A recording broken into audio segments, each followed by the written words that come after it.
मैं डुलो कॉन्टिनेंट में पुनर्जन्म लेकर आया। मेरी तरह ही तांग सांड ने भी ब्लू सिल्वर ग्रास आत्मा जगाई थी और उसके पास भी दूसरा मार्शल स्पिरिट था। लेकिन जैसे ही वह श्रेक अकादमी पहुंचा, उसने अपने पिछले जन्म की तांग संप्रदाय की गुप्त कलाओं और छिपे हुए हथियारों की मदद से झाओ वूजी तक को हैरान कर दिया। उधर मैं मुझे फ्लैंडर 6 साल पहले उठाकर श्रेक अकादमी ले आया था।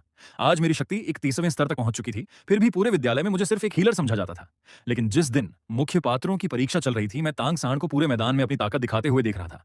तभी अचानक मेरे कानों में एक आवाज गूंजी। उसी पल मुझे समझ आ गया, मेरी दानवी ड्रैगन जैसी जिंदगी अब सच में शुरू होने वाली है। इस समय श्रेक अकादमी के प्रशिक्षण मैदान में झाओ वूजी और तांग सांड की लड़ाई चल रही थी। तांग सांड के छिपे हुए हथियार, उड़ते हुए चाकू, चांदी की सुइयां और तरह तरह के गुप्त अस्त्र बारिश की तरह झाओ वूजी पर बरस रहे थे। मैं मैदान के किनारे एक पेड़ से टिककर खड़ा था। हवा में मेरे बैंगनी बाल हल्के हल्के लहरा रहे थे और मैं पूरी दिलचस्पी से यह दृश्य देख रहा था। मानना पड़ेगा, तांग संप्रदाय के छिपे हुए हथियार सच में कमाल के थे। हालांकि झाओ वूजी अपनी असली शक्ति दबाकर केवल परीक्षा ले रहे थे, फिर भी तांग सांड के लगातार हमलों ने उन्हें काफी परेशान कर दिया था। पास खड़ी निंग रोंगरोंग और झू झू चिंग तो यह सब देखकर लगभग अभ्यस्त हो चुकी थीं, लेकिन मेरे मन में जलन बढ़ती जा रही थी। हम दोनों ही तो दूसरे संसार से आए थे।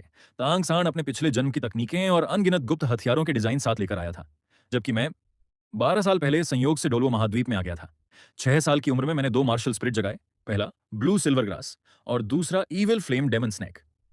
मेरी जन्मजात आत्मा शक्ति केवल 5वें स्तर की थी। सुनने में तो यह काफी शक्तिशाली लगता था, लेकिन वास्तविकता बिल्कुल अलग थी। मुझे और मां होंगजुन को फ्लैंडर श्रेक अकादमी लेकर आए थे।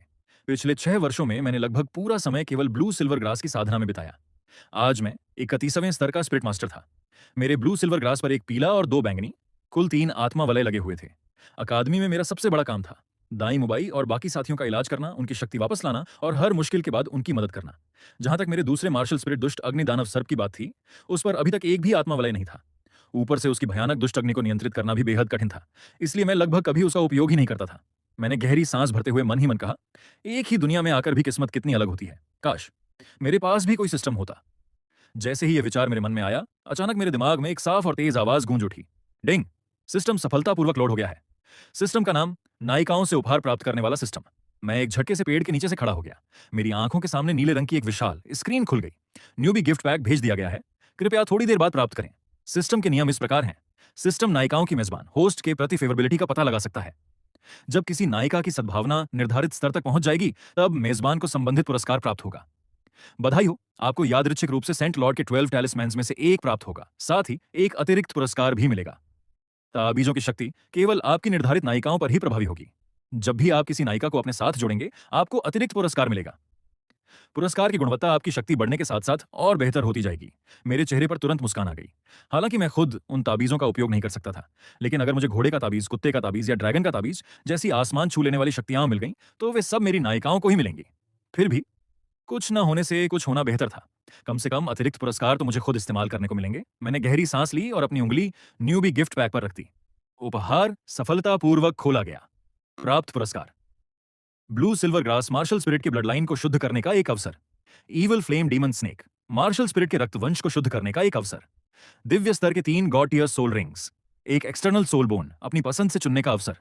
दोनों जुड़वां मार्शल स्पिरिट को एक साथ उपयोग करने की अनुमति, जो पहले असंभव थी। इसके बाद सिस्टम ने दिव्य आत्मा वलयों का विवरण दिखाया। दिव्य आत्मा वलय अपने आप आपके मार्शल स्पिरिट के गुणों के अनुसार अनुकूलित हो जाएगा और सबसे उपयुक्त आत्मा कौशल प्रदान करेगा। आत्मा वलय की आयु भी मेजबान के शरीर की शक्ति बढ़ने के साथ लगातार बढ़ती रहेगी। मैं स्क्रीन पर लिखी उन पंक्तियों को घूरता रह गया। मेरी सांसें धीरे धीरे भारी होने लगीं। रक्तवंश शुद्धिकरण, दिव्य आत्मा वलय, आत्मा अस्थि और यहां तक कि जुड़वां मार्शल स्पिरिट को एक साथ इस्तेमाल न कर पाने की सबसे बड़ी समस्या भी सिस्टम ने एक झटके में समाप्त कर दी थी। अभी कुछ देर पहले तक मैं इसी सिस्टम को बेकार समझ रहा था, लेकिन अब तांग सांड के छिपे हुए हथियार भी मुझे फीके लगने लगे थे। आखिर जब कोई सचमुच का शक्तिशाली व्यक्ति मैदान में उतरता है, तब ऐसे गुप्त हथियार केवल कमजोर आत्मा गुरुओं को डराने के काम आते हैं। जबकि रक्तवंश शुद्धिकरण, दिव्य आत्मा वलय और बाह्य आत्मा अस्थि जैसी चीजें तो पूरी तरह अलग स्तर की शक्तियां थीं। मेरी उंगली पुरस्कार लेने वाले बटन के ठीक ऊपर रुक गई। अचानक मेरा दिमाग शांत हो गया। अभी बिल्कुल नहीं। कौन जाने तांग हाओ अपनी विशाल हथौड़ी लेकर कहां छिपा बैठा हो और तांग सांड पर नजर रख रहा हो। अगर मैंने यहीं अपने ब्लू सिल्वर ग्रास की रक्त रेखा शुद्ध कर ली और वह विकसित होकर किसी अत्यंत दुर्लभ रूप में बदल गई, तो कहीं तांग हाओ मुझे किसी रहस्यमयी ब्लू सिल्वर वंश का सदस्य समझकर तुरंत सामने ना आ जाए। इतनी कीमती चीजें तो तब इस्तेमाल करनी चाहिए जब आसपास कोई ना हो। इसी बीच दूसरी ओर तांग सांड और झाओ वूजी की लड़ाई समाप्त हो चुकी थी। पूरा प्रशिक्षण मैदान छिपे हुए हथियारों से भरा पड़ा था। झाओ वूजी के कपड़े कई जगह से फट चुके थे और उनके चेहरे पर भी थकान साफ दिखाई दे रही थी। हालांकि इस बार ड्रैगन विस्कर सुई का उपयोग नहीं हुआ था, इसलिए उनकी हालत मूल कहानी जितनी खराब नहीं हुई। फिर भी तांग सांड द्वारा दिखाई गई ताकत और तकनीक ने वहां मौजूद हर व्यक्ति को चौंका दिया था। झाओ वूजी ने गंभीर नजरों से तांग सांड की ओर देखा और पूछा, तुम्हारी ब्लू सिल्वर ग्रास में झर और बंधन बंधन शक्ति कैसे आ गया?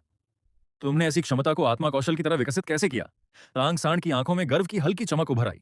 वह मुस्कुराया और बोला, यह सब मेरे गुरु ने मेरे लिए तय किया था। वे पूरे आत्मा जगत के सबसे प्रसिद्ध सिद्धांतकारों में से एक हैं। अगर गुरु ना होते तो मेरी ब्लू सिल्वर ग्रास आज भी एक बेकार मार्शल स्पिरिट ही होती। उन्होंने ही उसे नया जीवन दिया है। जाओ वूजी ने उसकी दो बातें सुनते ही अधीर होकर हाथ हिलाया। बस बस, मैंने तुमसे इतनी लंबी कहानी नहीं पूछी थी। यह सुनकर मैं हंसी रोकते रोकते रह गया। तांग सांड हर दूसरी बात में अपने गुरु का नाम लेता था। जहर, बंधन और परजीवी जैसी क्षमताएं कमजोर आत्मा गुरुओं के खिलाफ सचमुच काफी परेशान करने वाली थीं। लेकिन मैं पिछले 6 वर्षों से उसकी आंखों के सामने ही अभ्यास कर रहा था। झाओ वूजी अच्छी तरह जानते थे कि ब्लू सिल्वर ग्रास का विकास केवल तांग सांड के रास्ते पर चलकर ही नहीं किया जा सकता। जैसा मैंने सोचा था वैसा ही हुआ। झाओ वूजी मेरी ओर मुड़े और जोर से बोले, अरे छोटे हीलर, अब तुम्हारी बारी है, जल्दी आकर मेरा इलाज करो। आ रहा हूं। मैंने अपने विचार समेटे और आराम से उनकी ओर बढ़ गया। जैसे ही मैं पास पहुंचा, निंग रोंगरोंग सबसे पहले मेरे सामने आ गई। वह अपनी बड़ी बड़ी आंखों से मुझे ऊपर से नीचे तक देखने लगी और मुस्कुराते हुए बोली, अब समझ आया कि तुम इतने गोरे और साफ सुथरे क्यों दिखते हो। तुम तो एक उपचारक आत्मा गुरु हो। नामांकन के समय उसने मुझे देखा था। शायद मेरा चेहरा उसे थोड़ा अच्छा लगा था, इसलिए वह बाकी लोगों की तुलना में मुझसे ज्यादा सहज थी। मैं मुस्कुराकर बोला, क्या तुम्हें भी उपचार चाहिए? मेरी आत्मा कौशल केवल घाव ही नहीं भरती, बल्कि शारीरिक शक्ति भी वापस लौटा सकती है। यह सुनते ही निंग रोंगरोंग की आंखें चमक उठी। सच? तो जल्दी दिखाओ, तुम्हारी क्षमता कैसी है? मैंने अपना दायां में हाथ आगे बढ़ाया। मेरी हथेली से एक नीले रंग की ब्लू सिल्वर ग्रास धीरे धीरे उभर आई। वह तांग सांड की ब्लू सिल्वर ग्रास से बिल्कुल अलग थी। तांग सांड की घास गहरे रंग की थी, जिसमें जर भरा रहता था और जो बेलों की तरह दिखती थी, जबकि मेरी ब्लू सिल्वर ग्रास चमकदार नीले रंग की थी। उसकी पूरी सतह पर चांदी जैसी सुंदर रेखाएं लहरा रही थीं। जब वह हवा में धीरे धीरे झूलती तो उससे कोमल जीवन ऊर्जा नीली रोशनी की लहरों की तरह चारों ओर फैल जाती। यह दृश्य देखते ही तांग सांड का चेहरा बदल गया। उसने आश्चर्य से पूछा, तुम्हारा मार्शल स्पिरिट भी ब्लू सिल्वर ग्रास है? मैंने उसकी ओर एक नजर डाली और शांत स्वर में कहा, डॉलुओ, महाद्वीप में ब्लू सिल्वर ग्रास वाले आत्मा गुरु कोई बहुत दुर्लभ तो नहीं है। इसमें हैरानी की क्या बात है?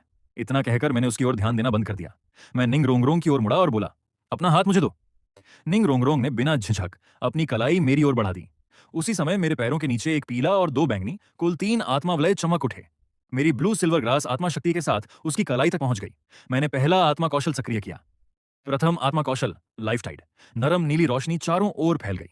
घनी जीवन ऊर्जा घास की पत्तियों के माध्यम से लगातार निंग रोंगरोंग के शरीर में प्रवेश करने लगी। अचानक मिले इस एहसास से उसका शरीर हल्का सा कांप उठा। उसके गाल एक पल में लाल हो गए। वह घबराकर तुरंत अपना चेहरा छिपाने लगी। उसकी घबराई हुई आंखें सब कुछ बयां कर रही थीं। वो, माफ करना, मेरा ऐसा करने का कोई इरादा नहीं था। मैं अपनी हंसी रोकते हुए बोला, कोई बात नहीं, मेरी जीवन ऊर्जा लाइफ एनर्जी काफी प्रबल है। पहली बार संपर्क होने पर ऐसा महसूस होना सामान्य है। थोड़ी देर में ठीक हो जाएगा।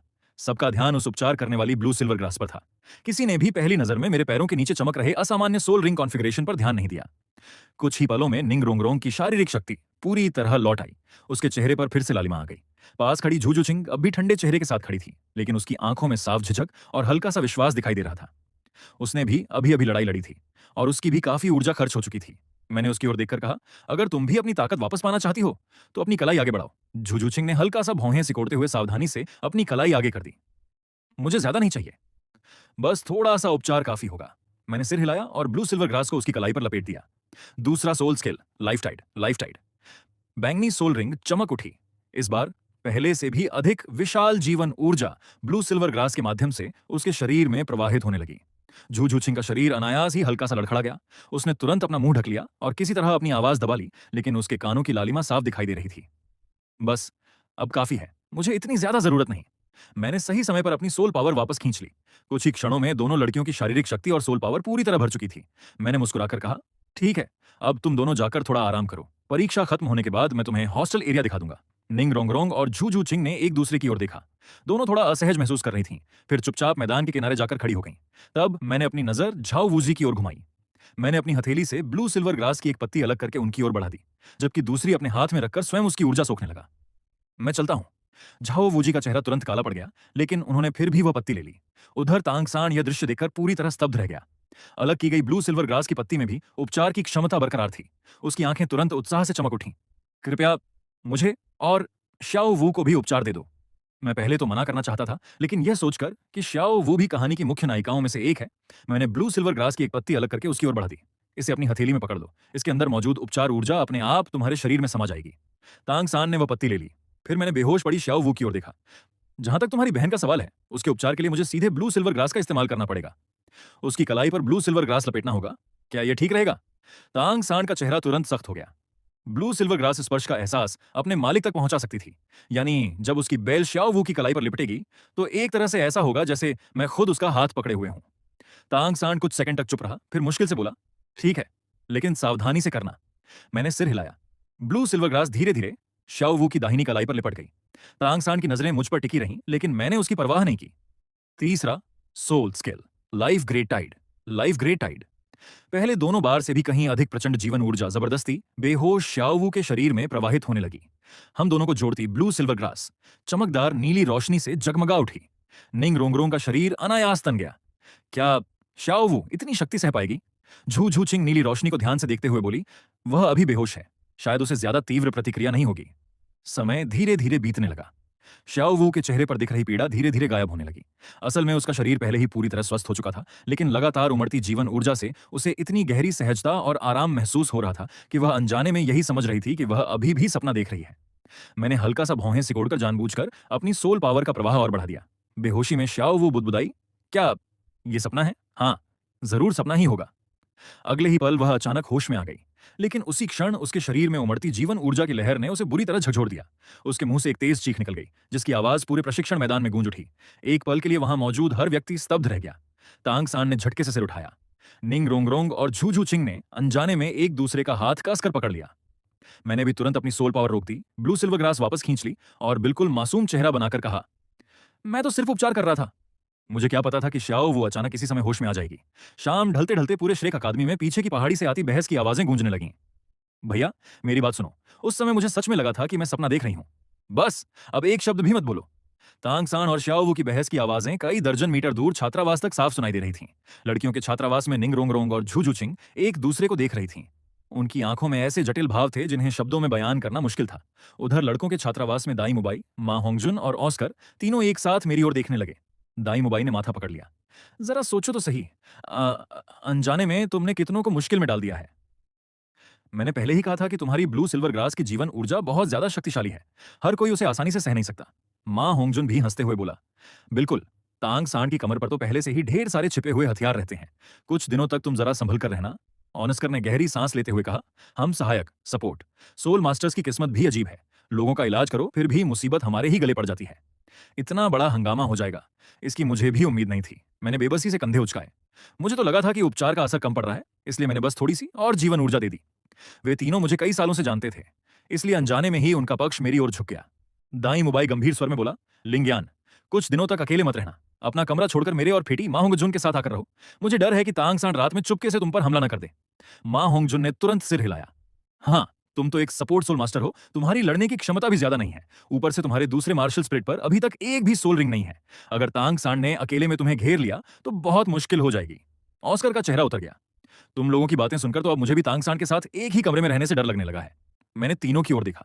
दिल के भीतर हल्की सी गर्माहट महसूस हुई। मैं मुस्कुराया और धीरे धीरे सीधा बैठ गया। तुम सबकी चिंता के लिए धन्यवाद, लेकिन मैं पीछे नहीं हटूंगा। मैंने सिर्फ वही किया है जो एक उपचार करने वाले सोल मास्टर का कर्तव्य है। अगर आज मैं पीछे हट गया तो इसका मतलब होगा कि मैंने अपनी गलती मान ली। जरा दिल पर हाथ रखकर बताओ, क्या सच में मेरी कोई गलती थी? मेरी अंतरात्मा बिल्कुल साफ है। अगर तांग सांड सचमुच मुझसे बदला लेना चाहता है तो उसे आने दो। दाई मुबाई की आंखों का भाव अचानक बदल गया। वह स्टार लुओ साम्राज्य का राजकुमार था, लेकिन क्या वह खुद शाही परिवार के निर्दयी नियमों का सामना करने की हिम्मत न होने की वजह से ही श्रेक अकादमी भागकर नहीं आया था? वह अचानक खड़ा हो गया। लिंग्यान, मैं तुम्हारे साथ हूं। अगर तांग सांड ने तुम्हें छूने की भी कोशिश की तो मैं स्टार लू शाही परिवार की ताकत से उसे रोक दूंगा। चारों ने एक दूसरे की ओर देखा। अगले ही पल भाईचारे की निशानी के रूप में चारों के हाथ एक दूसरे के ऊपर मजबूती से टिक गए। रात गहराने के बाद मैं अपने छोटे से कमरे में लौट आया। दरवाजा बंद करके मैंने लंबी सांस छोड़ी और सिस्टम पैनल खोल लिया। अब यहां कोई नहीं है, पहले इनाम ले लेता हूं, फिर किसी छोटे मोटे आदमी के बवाल से डरने की जरूरत नहीं रहेगी। ब्लू सिल्वर ग्रास की रक्तरेखा ब्लड लाइन का विकास अभी नहीं कर सकता, उससे फिलहाल बहुत बड़ा जोखिम है। तो पहले evil flame demon snake martial spirit को विकसित करता हूं। System, evil flame demon snake martial spirit का इवोल्यूशन रिवॉर्ड प्राप्त करो। सिस्टम की आवाज गूंज उठी। कृपया विकास की दिशा चुनें। 1, इविल फ्लेम को विकसित करके फ्लेम जाइंट पाइथन बनाना। 2, रूपांतरण करके इविल फ्लेम डेमन ड्रैगन बनाना। 3, एक यादृच्छिक रैंडम विशेष गुण प्राप्त करना। दूसरा विकल्प देखते ही मेरी आंखें चमक उठीं। सांप से सीधे ड्रैगन बनने का मौका, इसमें सोचने जैसी क्या बात है? सबसे जरूरी चीज भविष्य की क्षमता पोटेंशियल होती है। मैं दूसरा विकल्प चुनता हूं, जैसे ही मैंने चुनाव किया, प्रकाश पट लाइट स्क्रीन से ऊर्जा की एक लहर निकलकर मेरे शरीर में समा गई। मेरी पीठ के पीछे गहरे बैंगनी रंग की अग्नि आसमान की ओर भड़क उठी। पहले जो विशाल सांप जैसी परछाई दिखाई दे रही थी, वह धीरे धीरे बदलने लगी। करीब आधे मिनट बाद मेरे कमरे के भीतर एक विशाल ड्रैगन की छाया धीरे धीरे फैल गई।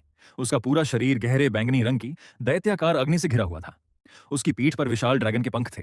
सिर पर दो नुकीले सींग चमक रहे थे। Evil flame demon dragon. उसी क्षण से मेरा दूसरा मार्शल स्पिरिट पूरी तरह एक नए स्तर पर विकसित हो चुका था। सिस्टम की आवाज फिर सुनाई दी। सोल रिंग तुम्हारे शरीर की शक्ति के अनुसार स्वयं अनुकूलित होंगी। अभी तुम्हारा शरीर 1000 वर्षीय सोल रिंग का भार सहने में सक्षम नहीं है, इसलिए फिलहाल उन्हें सबसे उपयुक्त अवस्था में रखा गया है। भविष्य में जैसे जैसे तुम्हारा शरीर अधिक शक्तिशाली होगा, ये सोल रिंग भी उसके साथ विकसित होती जाएंगी। अंतिम पुरस्कार है बाहरी आत्मिक अस्थि, एक्सटर्नल सोल बोन। मैंने ब्लड फ्लेम डेमन ड्रैगन के रूप को देखते हुए ड्रैगन विंग्स, ड्रैगन के पंख चुन लिए। अगले दिन शाम तक जाकर मैंने पूरी तरह अपनी आंखें खोली। शानदार गहरे बैंगनी रंग के ड्रैगन पंख धीरे धीरे मेरे शरीर के भीतर समा गए। नई शक्ति पर पूरा नियंत्रण होने का एहसास सचमुच अद्भुत था। अब बस एक ही समस्या बची है। मैं अचानक मिले 3 नए सोल रिंग और बदले हुए मार्शल स्पिरिट की व्याख्या कैसे करूं? मैं यही सोच रहा था कि तभी बाहर से मां होंगजुन की आवाज आई। लिंगयान, जाग गए क्या? प्रिंसिपल फ्लैंड पूछ रहे हैं कि तुम डोहुन एरिना चल रहे हो या नहीं। मैंने जवाब दिया, जरा रुको, मैं कपड़े पहनकर आता हूं। मैंने कपड़े पहनकर दरवाजा खोला। बाहर निकलते ही मैंने देखा कि निंग रोंगरोंग रोती हुई लड़कियों के छात्रावास की ओर भाग रही थी। मैं टीम के पास गया और धीमी आवाज में मां होंगजुन से पूछा, निंग रोंगरोंग को क्या हुआ? मां होंगजुन ने होंठ सिकोड़ते हुए कहा, वही अमीर घर की राजकुमारी वाला स्वभाव। आज दिन में प्रिंसिपल फ्लैंड ने सबको दौड़ लगाने को कहा था, लेकिन वह आधी दौड़ छोड़कर सोतो शहर घूमने चली गई। वापस आने पर प्रिंसिपल ने उसे अच्छी तरह डांट दिया। अभी थोड़ी देर पहले दोनों के बीच इतनी बहस हुई कि बात लगभग लड़ाई तक पहुंच गई थी। यह सुनते ही मुझे सब समझ आ गया। मूल कहानी में भी आज की रात ही फ्लैंड की कड़ी डांट के बाद निंग रोंगरोंग का घमंड टूटता है और वह टीम की एक सच्ची सहायक, सपोर्ट सदस्य बन जाती है। यह रास्ता पूरी तरह गलत नहीं था, लेकिन मुझे हमेशा लगता था कि यह थोड़ा अफसोसजनक है। वह जन्म से ही आत्मविश्वासी और गौरवान्वित थी। उसे अपनी चमक होने की जरूरत नहीं थी। मैंने फ्लैंड की ओर देखकर कहा, प्रिंसिपल आप लोग पहले डोहन एरना चले जाइए, मैं निंग रोंगरोंग से मिलकर आता हूं। और हाँ, मेरे लिए एक 1-on-1 सोल बैटल का पंजीकरण भी करवा दीजिए। फ्लैंड ने तुरंत सिर हिलाकर हामी भर दी। अब जब कोई इस झंझट को संभालने वाला मिल गया था तो उन्हें भी कोई आपत्ति नहीं थी। सबके अकादमी से निकलने के बाद मैं लड़कियों के छात्रावास के सामने पहुंचा। मैंने दरवाजे की दरार से अंदर झांका। निंग रोंगरोंग ने सिर उठाकर मेरी ओर देखा। उसकी आंखें रो रो कर लाल हो चुकी थीं। मैंने एक कुर्सी खींची और उसके सामने बैठ गया। वह सुबकते हुए बोली, लिंग यान। उसने नाक सुड़कते हुए धीमी आवाज में कहा, सबको लगता है कि मेरा स्वभाव बहुत खराब है। प्रिंसिपल फ्रलैंड कहते हैं कि मुझे राजकुमारी वाली बीमारी है। उन्होंने यह भी कहा कि मैं 7 ट्रेजर ग्लेज्ड टॉवर की प्रतिष्ठा पर कलंक हूं। मैंने शांत स्वर में पूछा, लेकिन तुम खुद क्या सोचती हो? उसने सिर झुकाकर धीरे से कहा, मैं बदलना चाहती हूं। मैं भी इस अकादमी का हिस्सा बनना चाहती हूं। मैंने उसकी आंखों में देखते हुए कहा, जिसे लोग राजकुमारी वाली बीमारी कहते हैं, असल में वो सिर्फ इसलिए है क्योंकि तुम्हें जीवन ने कभी किसी चीज की कमी महसूस नहीं होने दी। तुम्हारा गर्व और आत्मविश्वास 7 ट्रेजर ग्लेज्ड टॉवर परिवार की पहचान है। 7 ट्रेजर ग्लेज्ड टॉवर कबीले ने तुम्हें जो आत्मविश्वास दिया है, वही तुम्हारी ताकत है। हाँ, प्रशिक्षण के बीच में आलस करना और अपनी मनमानी करना तुम्हारी गलती थी। तुम्हें अपनी लापरवाही और जिद बदलनी चाहिए, लेकिन अपनी इज्जत और आत्मसम्मान कभी मत खोना। और सिर्फ दूसरों को खुश करने के लिए किसी की परछाई या सहारा बनकर मत जीना। मैंने उसकी आंखों में देखते हुए पूछा, क्या तुमने कभी सोचा है कि एक सहायक, सपोर्ट, सोल मास्टर भी अपने दम पर लड़ सकता है? अपने दम पर लड़ सकता है। ये शब्द सीधे निंग रोंगरोंग के दिल की सबसे गहरी इच्छा को छू गए, लेकिन कुछ ही पल बाद उसकी आंखों की चमक फिर फीकी पड़ गई। लेकिन मैं तो सिर्फ एक सपोर्ट सोल मास्टर हूं। मैं हल्का सा मुस्कुराया। तो क्या हुआ? 7 ट्रेजर ग्लेज्ड टॉवर का बफ अपने ऊपर भी तो लगाया जा सकता है ना? अगर शक्ति बढ़ाने वाला बफ तुम्हारे शरीर पर काम करता है, तो तुम्हारे मुक्के ज्यादा ताकतवर क्यों नहीं हो सकते? अगर गति बढ़ाने वाला बफ तुम्हारे ऊपर असर करता है, तो तुम्हारे कदम पहले से कहीं अधिक तेज और फुर्तीले क्यों नहीं हो सकते? हर कोई 7 ट्रेजर ग्लेज्ड टॉवर को सिर्फ दूसरों को शक्ति देने का साधन मानता है, लेकिन उसकी रोशनी सिर्फ दूसरों को ही क्यों चमकाए? कमरे में पूरी तरह सन्नाटा छा गया। निंग रोंगरोंग की आंखों में फिर से चमक लौटने लगी। हाँ, सही तो है, मैं खुद पर भी बफ लगा सकती हूं। तो फिर मैं खुद को मजबूत बनाकर लड़ क्यों नहीं सकती? जितना वह बोलती गई, उतनी ही उत्साहित होती गई। फिर उसने अचानक मेरी ओर देखा, लेकिन तुम्हें यह सब सोचने का विचार कैसे आया? क्या तुम्हारी ब्लू सिल्वर ग्लास में भी ऐसा ही कोई प्रभाव है? मैंने सिर हिलाया। नहीं, मेरी ब्लू सिल्वर ग्लास सिर्फ उपचार, हीलिंग करती है। मेरी असली लड़ाई की ताकत मेरा दूसरा मार्शल स्पिरिट है। निंग रोंगरोंग की आंखें आश्चर्य से फैल गईं। दूसरा मार्शल स्पिरिट? मैंने शांत भाव से सिर हिलाया। हाँ, मैं एक ड्यूल मार्शल स्पिरिट, जुड़वां मार्शल स्पिरिट धारक हूं। श्रेक अकादमी में यह बात कोई रहस्य नहीं थी, इसलिए इसे छिपाने की कोई जरूरत नहीं थी। मैं खड़ा हुआ और कुर्सी को उसकी जगह पर रख दिया। अब बाकी बातें तुम आराम से खुद सोचो। मुझे डॉन एरिना जाना है। दरवाजे तक पहुंचकर मैंने अपने तीसरे सोल स्किल की जीवन ऊर्जा ब्लू सिल्वर ग्रास की एक पत्ती में भर दी और उसे निंग रोंगरोंग की ओर बढ़ाते हुए कहा, अगर अभी भी तबीयत ठीक न लगे तो इसे अपनी हथेली में पकड़ लेना। इसकी जीवन ऊर्जा अपने आप तुम्हारे शरीर में समा जाएगी। दरवाजा खोलने से पहले मैंने आखिरी बार उसकी ओर मुड़कर देखा और मुस्कुराते हुए कहा, तुम अभी बहुत युवा हो। इस उम्र में सिर ऊंचा करके जीना चाहिए। ऐसे काम करो जिन्हें देखकर दुनिया कहे, यह तो कभी नहीं हो सकता था। कुछ देर बाद सोतो ग्रैंड सोल एरिना की चमकदार रोशनियां दूर से ही दिखाई देने लगीं। पूरा मैदान रोशनी और शोर से जगमगा रहा था। तभी फ्रलैंड ने आगे बढ़कर मेरे कंधे पर हल्के से थपकी दी। फ्रलैंड ने मेरे कंधे पर हाथ रखते हुए कहा, तैयार हो जाओ, तुम्हारा 1-on-1 सोल बैटल शुरू होने वाला है। अगला मुकाबला झू झूचिंग और तांग सान के बीच है और उसके बाद तुम्हारी बारी होगी। मैंने मन ही मन सोचा, अटैक टाइप सोल मास्टर का कंट्रोल टाइप सोल मास्टर के खिलाफ मुकाबला पहले से ही कठिन होता है, लेकिन असली समस्या हार जीत नहीं थी। समस्या थी ब्लू सिल्वर ग्रास की स्पर्श प्रतिक्रिया, टच फीडबैक। ये सोचकर मैं झू झूचिंग के पास गया। झू झूचिंग, मुझे तुमसे अकेले में कुछ जरूरी बात करनी है। वह चुपचाप मेरे साथ भीड़ से दूर एक शांत कोने में चली गई। मैंने बिना घुमाए फिराए सीधे कहा, मैं चाहता हूं कि तुम तांग सांड के साथ होने वाला यह मुकाबला छोड़ दो। याद है कल जब मैंने तुम्हारा उपचार किया था तब मैंने अपना सोल स्किल कैसे इस्तेमाल किया था? वह हल्के से सिर हिलाकर बोली, हाँ। मैंने कहा, ब्लू सिल्वर ग्रास स्पर्श का एहसास अपने मालिक तक वापस पहुंचा सकती है।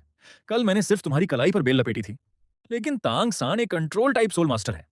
अगर तुम उससे लड़ोगी तो जीतने के लिए वह निश्चित रूप से अपनी ब्लू सिल्वर ग्रास से तुम्हारे पूरे शरीर की गतिविधियां रोकने की कोशिश करेगा। मैंने आगे कुछ नहीं कहा, लेकिन झू झूचिंग सब समझ चुकी थी। उसके शांत और ठंडे चेहरे का रंग धीरे धीरे उड़ गया। कुछ पल बाद उसने धीमी आवाज में कहा, मैं समझ गई, धन्यवाद। कुछ ही देर बाद मुकाबले की घोषणा हुई। अगला मुकाबला झू झूचिंग बनाम तांग सान। लेकिन जैसे ही झू झूचिंग मंच पर पहुंची उसने बिना लड़े ही हार स्वीकार कर ली। तांग सान वहीं खड़ा रह गया। उसे समझ ही नहीं आया कि आखिर हुआ क्या है। जब वह दर्शक दीर्घा में लौटा और उसने मुझे तथा झू झूचिंग को एक साथ वापस आते देखा तो उसका चेहरा तुरंत कठोर हो गया। उसने गुस्से से पूछा, लिंगयान, तुमने उससे क्या कहा? वह यहां मजबूत बनने आई है। तुम्हें किस अधिकार से उसके फैसले में दखल देने का हक है? उसकी बात सुनकर वहां मौजूद सभी लोगों की नजरें मेरी ओर मुड़ गईं। उसी समय दाई मोबाइल भी पास आया और धीमी आवाज में आधे मजाक आधे शक के साथ बोला, भाई, वह मेरी मंगेतर है। कहीं तुम्हें उससे पसंद वसंद तो नहीं हो गई? मैंने उसकी बात का कोई जवाब नहीं दिया। मैंने सिर्फ सबकी ओर देखते हुए कहा, मोबाइल, क्या तुम्हें पता है कि इतने सालों से मैं तुम लोगों का इलाज करते समय ज्यादातर सीधे ब्लू सिल्वर ग्रास से नहीं जोड़ता था। मैं सिर्फ अलग की हुई पत्तियां या घास ही देता था। सबने एक साथ सिर हिलाया। मैंने आगे कहा, क्योंकि ब्लू सिल्वर ग्रास इस स्पर्श का एहसास वापस मेरे पास पहुंचा देती है।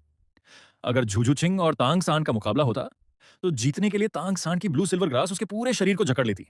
अब मैं तुमसे एक सवाल पूछता हूं, अगर उसकी जगह तुम्हारी मंगेतर होती तो क्या तुम यह सब सहजता से स्वीकार कर पाते? दाई मुबाई एक पल के लिए पूरी तरह चुप हो गया। मुबाई जल्दी ही सब समझ गया और उसका चेहरा उतर गया। तांग सान ने कुछ कहना चाहा लेकिन आखिर चुप रह गया, क्योंकि वह भी जानता था कि कंट्रोल टाइप सोल मास्टर का मुकाबले में विरोधी को बांधना सबसे आम रणनीति होती है। मैंने हाथ हिलाया और कहा, ठीक है, अब मेरी बारी है। मुझे सोल एरिना में लड़ने जाना है। स्पॉटलाइट अखाड़े पर पड़ी। मेरा प्रतिद्वंद्वी एक लंबा चौड़ा बेहद ताकतवर डिफेंस टाइप सोल एल्डर था, जिसका martial spirit iron armoured rhino था। मुझे देखते ही वह हंस पड़ा। फिर तुम ही हो। तुम तो हीलिंग सोल मास्टर हो, फिर भी हर दिन 1-on-1 लड़ाई में आ जाते हो। कोई बात नहीं, पूरी ताकत से हमला करना। रेफरी के शुरू करने का संकेत देते ही मैंने अपना मार्शल स्पिरिट नहीं बुलाया, बल्कि सीधे अपनी फुर्तीली चाल से उसकी ओर दौड़ पड़ा। दर्शक दीर्घा में तांग सांड खुद को रोक नहीं पाया। तुम लोग तो कहते थे कि वह सपोर्ट सोल मास्टर है, फिर वह एकल मुकाबले में क्यों उतर रहा है? मां होंगजुन तुरंत बोला, जब तुम्हारी ब्लू सिल्वर ग्रास लड़ सकती है तो क्या लिंग यान अभ्यास करने अखाड़े में नहीं आ सकता? फ्लैंडर ने शांत स्वर में कहा। वह ट्विन मार्शल स्पिरिट का मालिक है। अभी वह सिर्फ लड़ाई का अनुभव इकट्ठा कर रहा है। भविष्य में यह अनुभव उसके बहुत काम आएगा। तांग सांड की आवाज बदल गई। उसे आखिरकार एहसास हो गया कि मेरी और उसकी स्थिति कितनी मिलती जुलती है। लेकिन मैं उससे पहले ही लेवल 30 पर पहुंच चुका था और मेरे सोल रिंग भी उससे कहीं अधिक शक्तिशाली थे। अब उसकी नजर में मेरे लिए पहले से कहीं अधिक सतर्कता थी। उधर अखाड़े में मेरे कुछ मुक्के खाने के बाद विरोधी रुक गया और गंभीर होकर बोला, छोटे भाई, तुम्हारी चाल और फुर्ती कमाल की है, लेकिन तुम्हारी ताकत बहुत कम है। बैटल सोल मास्टर का रास्ता तुम्हारे लिए नहीं है। मैंने गहरी सांस लेकर मुस्कुराते हुए कहा, बड़े भाई, रहम करने के लिए धन्यवाद। आगे कभी इलाज करवाने आओगे तो तुम्हें 20% की छूट दूंगा। फिर मैंने रेफरी की ओर देखकर कहा, मैं हार मानता हूं। रेफरी ने तुरंत परिणाम घोषित किया। आयरन आर्मर्ड राइनो विजेता रहा। उसका रिकॉर्ड हो गया 62 जीत, 56 हार, और मेरा रिकॉर्ड ब्लू लिटिल ग्रास 1 जीत, 157 हार। मैं अखाड़े से नीचे उतरा, लेकिन मेरे मन में जरा भी निराशा नहीं थी, क्योंकि मेरा उद्देश्य जीतना कभी था ही नहीं। मैं सिर्फ इतना चाहता था कि सब लोग इस बात के आदी हो जाएं कि एक हीलिंग सोल मास्टर भी रोज लड़ाई का अभ्यास करता है, ताकि भविष्य में जब मेरा दूसरा martial spirit evil fire demon dragon सामने आए तो किसी को यह अजीब न लगे। और सबसे महत्वपूर्ण बात, मुझे पूरा विश्वास था कि अगर आज मैंने इविल फायर डेमॉन ड्रैगन का इस्तेमाल किया होता तो वह आयरन आर्मर्ड राइनो 3 चाल भी नहीं टिक पाता। रात होते ही अकादमी लौटने के बाद निंग रोंगरोंग के अंदर अभी भी एक अमीर घर की लड़की वाला घमंड था, लेकिन अब वह हर किसी पर ताने नहीं कसती थी। लड़कियों के हॉस्टल में श्याओ वू ने उससे पूछा, तो तुमने सच में यहीं रहने का फैसला कर लिया? निंग रोंगरोंग ने घुटनों को गले लगाते हुए मुस्कुराकर कहा, हाँ, यहाँ तो काफी मजा आता है। दूसरी ओर झू झूचिंग वापस आते ही चुपचाप अपने बिस्तर में कंबल ओढ़कर लेट गई। श्याओ वू गुस्से में उसने जो कुछ भी हुआ था सब विस्तार से सुना दिया। सब सुनने के बाद निंग रोंगरोंग की भौहें सिकुड़ गईं। वह इंसान इतना घटिया है। झूचिंग, क्या तुम सच में ऐसे आदमी के साथ पूरी जिंदगी बिताना चाहती हो? झू झूचिंग चुप रही। बचपन से ही उसे यही सिखाया गया था कि उसकी किस्मत पहले से तय है और उससे बच निकलना असंभव है। तभी निंग रोंगरोंग ने अचानक उसका हाथ पकड़ लिया। अगर तुम्हारे पास सच में कोई रास्ता ना बचे तो सेवन ट्रेजर ग्लेज्ड टाइल संप्रदाय, सेवन ट्रेजर क्लैन आ जाना। मैं और दादा जियान तुम्हारी रक्षा करेंगे। श्याओ वो ये देखकर हैरान रह गई। रोंगरोंग, आज तुम्हें क्या हो गया? ऐसा लग रहा है जैसे तुम पूरी तरह बदल गई हो। निंग रोंगरोंग का चेहरा लाल हो गया। लिंग यान ने थोड़ी देर मुझे समझाया, फिर मैंने खुद भी सब समझ लिया। जैसे ही लिंग यान का नाम आया, श्याओ वो तुरंत उसके पास झुककर बोली, क्या तुम्हें वह पसंद है? ये सुनते ही निंग रोंगरोंग का चेहरा टमाटर की तरह लाल हो गया। उसकी आंखों में ही जवाब साफ लिखा हुआ था। अगली सुबह ऑस्कर उत्साह से दौड़ता हुआ मैदान में पहुंचा। प्रिंसिपल, मैं लेवल 30 पर पहुंच गया हूं। फ्लैंडर ने हाथ हिलाते हुए कहा, सब लोग तैयारी कर लो, कल जाओ वो जी तुम्हें स्टारडो महान जंगल ले जाएगा ताकि ऑस्कर के लिए नया सोल रिंग हासिल किया जा सके। मैं तो इसी पल का इंतजार कर रहा था। सब लोग जाने ही वाले थे कि मैंने अचानक कहा, प्रिंसिपल, मैं अपने दूसरे मार्शल स्पिरिट पर भी एक सोल रिंग जोड़ना चाहता हूं।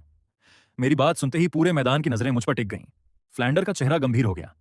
क्या मजाक कर रहे हो? तुम्हें पता भी है कि ट्विन मार्शल स्पिरिट पर इतनी जल्दी सोल रिंग जोड़ना कितना खतरनाक होता है? मैंने दृढ़ आवाज में कहा, मुझे सब पता है, लेकिन मैं भी एक बैटल सोल मास्टर बनना चाहता हूं। मैं हमेशा दूसरों के पीछे खड़े होकर उनकी सुरक्षा में नहीं रहना चाहता। दाई मुबाई और मां होंगजुन भी तुरंत मुझे समझाने लगे, लेकिन मैंने अपना फैसला नहीं बदला। मैंने अच्छी तरह सोच लिया है, जब तक ताकत मेरे अपने हाथों में नहीं होगी तब तक मुझे कभी सुरक्षा का एहसास नहीं होगा। फ्लैंडर मुझे लंबे समय तक चुपचाप देखता रहा। आखिरकार उसने गहरी सांस लेते हुए एक लंबी आह भरी। फ्लैंडर ने गहरी सांस लेकर कहा, यह रास्ता तुमने खुद चुना है, बाद में पछताना मत। उसी समय तांग सांड ने मुझे रोक लिया और गंभीर स्वर में पूछा, तुम्हारे पहले तीनों सोल स्किल का नाम एक जैसा क्यों है? उनके प्रभाव भी लगभग समान है। ये सोल रिंग किस प्रकार के सोल बीस्ट से मिले हैं और क्या तुम अपनी सोल स्किल खुद पर भी इस्तेमाल कर सकते हो? मैंने शांत स्वर में उत्तर दिया, तीनों soul ring blue silver grass प्रकार के सोल बीस्ट से मिले हैं, इसलिए उनकी क्षमताएं एक जैसी हैं और हाँ, मैं इन्हें अपने ऊपर भी इस्तेमाल कर सकता हूं। तांग सांड कुछ देर सोचता रहा, फिर बिना कुछ कहे मुड़कर चला गया। मैंने अपना blue silver grass martial spirit बुलाया और जीवन ऊर्जा से भरी कुछ घास की पत्तियां बनाकर दाई मुबाई, मां होंगजुन और बाकी साथियों को दे दी। इन्हें अपने पास रखो, कल सोल बीस्ट का शिकार करते समय काम आएंगी। थोड़ी दूर पर निंग रोंगरोंग झू झूचिंग के कान में फुसफुसाई, झूचिंग, क्यों ना तुम उससे कुछ और पत्तियां मांग लो। झू झूचिंग का चेहरा हल्का लाल हो गया, लेकिन उसने मना नहीं किया। ठीक है। जब मैं अपने कमरे में लौटा तो अचानक मेरे शरीर के अंदर तेज जलन उठने लगी। वह गर्मी मेरी नसों में दौड़ती हुई सीधे दांतियों तक पहुंच गई। ईविल फायर मार्शल स्पिरिट के विकसित होने के बाद ईविल फायर डेमन ड्रैगन आखिर एक असली ड्रैगन रक्त रेखा वाला मार्शल स्पिरिट बन चुका था। उसकी शक्ति मां होंगजुन के म्यूटेंट मार्शल स्पिरिट से कहीं अधिक भयानक थी। अगर मैं इस आग को नियंत्रित न कर पाया तो मेरी पूरी मेरिडियन ऊर्जा नाड़ियां जलकर नष्ट हो सकती थीं। मेरे माथे पर पसीना छलक ही रहा था कि तभी बाहर से दरवाजे पर हल्की दस्तक सुनाई दी। लिंगयान, क्या तुम खाली हो? आवाज जुजुचिंग की थी। मैंने दांत भींचते हुए मुश्किल से कहा, अभी अभी मैं थोड़ा व्यस्त हूं, तुम बाद में आना। लेकिन दरवाजे के बाहर से उसके कदमों की आहट नहीं गई। वह धीरे से बोली, तो मैं यहीं से कह देती हूं, कल मेरी मदद करने के लिए धन्यवाद, और कल हम स्टारडो महान जंगल जा रहे हैं। रोंग रोंग और श्याओ वो भी तुमसे जीवन ऊर्जा वाली ब्लू सिल्वर ग्रास की कुछ और पत्तियां लेना चाहती हैं। उसकी आवाज सुनते ही मेरे शरीर के अंदर की ईविल फायर मानो हवा पाकर और भी भड़क उठी। वो मेरी बची हुई समझ को निगलने लगी। मैंने दर्द और बेचैनी में दबी हुई गरजती आवाज में कहा, झू झुचिंग, अंदर आओ, मेरी मदद करो। गाइज, आज की वीडियो यहीं खत्म होती है, लेकिन स्टोरी अभी खत्म नहीं हुई है। अगले एपिसोड गोप गोप होने वाला है, इसलिए चैनल के साथ जुड़े रहना और नोटिफिकेशन ऑन रखना। सबसे पहले अंकुश भाई का दिल से धन्यवाद, जिन्होंने हमारे चैनल पर सुपर थैंक्स भेजा। भाई, आपका इतना प्यार और सपोर्ट हमारे लिए बहुत मायने रखता है। उम्मीद है आप ऐसे ही अपना प्यार और सपोर्ट देते रहेंगे। अब बताओ गाइज, आज की स्टोरी कैसी लगी? मुझे तो काफी जबरदस्त लगी। अगर आपको भी पसंद आई हो तो कमेंट में जरूर बताना। और हाँ गाइज, पिछली वाली स्टोरी का सीजन खत्म हो चुका है, क्योंकि उसमें सभी में लीड के साथ गोप गोप हो चुका है। अब उसका अगला गॉड रेलम वाला सीजन अभी तक रिलीज नहीं हुआ है। जैसे ही आएगा सबसे पहले आपके लिए वीडियो लेकर आ जाऊंगा। उससे पहले वाली स्टोरी अभी खत्म नहीं हुई है, लेकिन उसका नया चैप्टर अभी रिलीज नहीं हुआ। चैप्टर आते ही बिना देर किए वीडियो अपलोड कर दूंगा।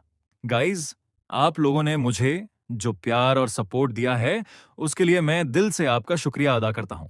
सच में मुझे इतनी शानदार YouTube फैमिली मिली है, ये मेरे लिए बहुत बड़ी बात है। अब मैं भी चाहता हूं कि आपकी हेल्प करूं।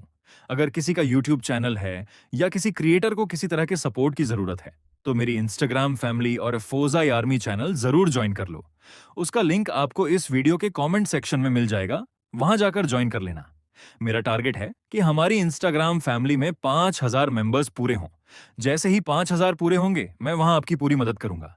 अगर किसी को अपने चैनल, वीडियो या किसी और चीज में सपोर्ट चाहिए तो मुझे पर्सनल मैसेज कर देना, फिर मैं पूरी फौजी आर्मी से आपकी हेल्प करवाऊंगा। और गाइज, एक छोटी सी रिक्वेस्ट है, अभी तक मेरी कोई भी वीडियो टॉप 100 हाइप में नहीं पहुंच पाई है। उम्मीद है इस बार आप लोग मिलकर इस वीडियो को टॉप 100 हाइप तक जरूर पहुंचाओगे। वीडियो को हाइप करना मत भूलना। अब इस वीडियो का टारगेट रखते हैं like target, 2,000 likes, views target 30,000 से 35,000 व्यूज। इंस्टाग्राम फौजी आर्मी 5,000 मेंबर्स। मुझे पूरा भरोसा है कि आप लोग ये सभी टारगेट पूरे करोगे। अगर अभी तक चैनल को सब्सक्राइब नहीं किया है तो जल्दी से सब्सक्राइब कर लो, वीडियो को लाइक और शेयर करो, और कमेंट करके जरूर बताना कि आज की स्टोरी कैसी लगी। अगर कोई खास एनिमे, मनहवा या स्टोरी एक्सप्लेन करवानी है तो इंस्टाग्राम पर मुझे मैसेज कर देना। मैं पूरी कोशिश करूंगा कि वही स्टोरी सबसे पहले आपके लिए लेकर आऊं। फिलहाल के लिए इतना ही। दिल से धन्यवाद आप सभी का। ऐसे ही प्यार और सपोर्ट देते रहना। मैं रोज आपके लिए नई नई और बेस्ट स्टोरीज लेकर आता रहूंगा। मिलते हैं अगली वीडियो में। जय हिंद फौजी आर्मी। तभी झू झूचिंग की आवाज लिंग यान के कानों में पड़ी। अगले ही पल लिंग यान को ऐसा महसूस हुआ जैसे उसके चेतना सागर में भयंकर विस्फोट हो गया हो। उसके भीतर दबा हुआ उन्माद कई गुना बढ़ गया और मानो उसे ही निगलने लगा। धड़ाम! कमरे का दरवाजा भीतर से जोर से खुला और लिंग यान का आकर्षक लेकिन रहस्यमयी चेहरा झू झूचिंग की नजरों के सामने आ गया। लिंग यान, तुम्हें क्या हुआ? लड़की ने तुरंत समझ लिया कि वह असहनीय पीड़ा झेल रहा है। क्या मैं किसी उपचार प्रकार हीलिंग वाले आत्मा गुरु को बुलाऊं? तुम्हारी हालत बहुत डरावनी लग रही है। लेकिन झू झूचिंग अपनी बात पूरी भी नहीं कर पाई थी कि अचानक अनगिनत ब्लू सिल्वर ग्रास चारों ओर फैल गईं और पल भर में उसे पूरी तरह बांध लिया। अगले ही क्षण उसका शरीर जबरदस्ती कमरे के अंदर खींच लिया गया। लिंग यान लिंग यान ने उसे सीधे अपनी बाहों में भर लिया। उधर लड़कों के छात्रावास में मां होंगजुन अपने हाथ में ब्लू सिल्वर ग्रास की एक पत्ती पकड़े दाई मुबाई से बोला, बॉस दाई, ये लिंग यान ने हमें दिया है। ये जान बचाने वाला खजाना है। दाई मुबाई हल्का सा मुस्कुराया और बोला, उस लड़के ने सच में हमारा ख्याल रखा है। हमने इतने साल उसकी मदद की, वो बेकार नहीं गई। तुमने देखा ना, तांग सान उसके सामने उसकी कितनी तरफदारी कर रहा था। साफ दिखाई दे रहा है कि उसने उसमें अतिरिक्त लाइफ एट्रीब्यूट वाली आत्मा शक्ति भी भर दी है। तभी तो वह ब्लू सिल्वर ग्रास हरी रोशनी से चमक रही थी। लिंग यान हमारे साथ श्रेक अकादमी में पूरे 6 साल रहा है। वह हमारा भाई है, उसके चरित्र पर कोई सवाल नहीं उठ सकता। इस बार हमें उसकी मदद करके उसके लिए कुछ अच्छे सोल रिंग्स ढूंढने होंगे। उधर ऑस्कर, जो तांग सान के साथ नहीं रहना चाहता था, इस समय छात्रावास में ही था।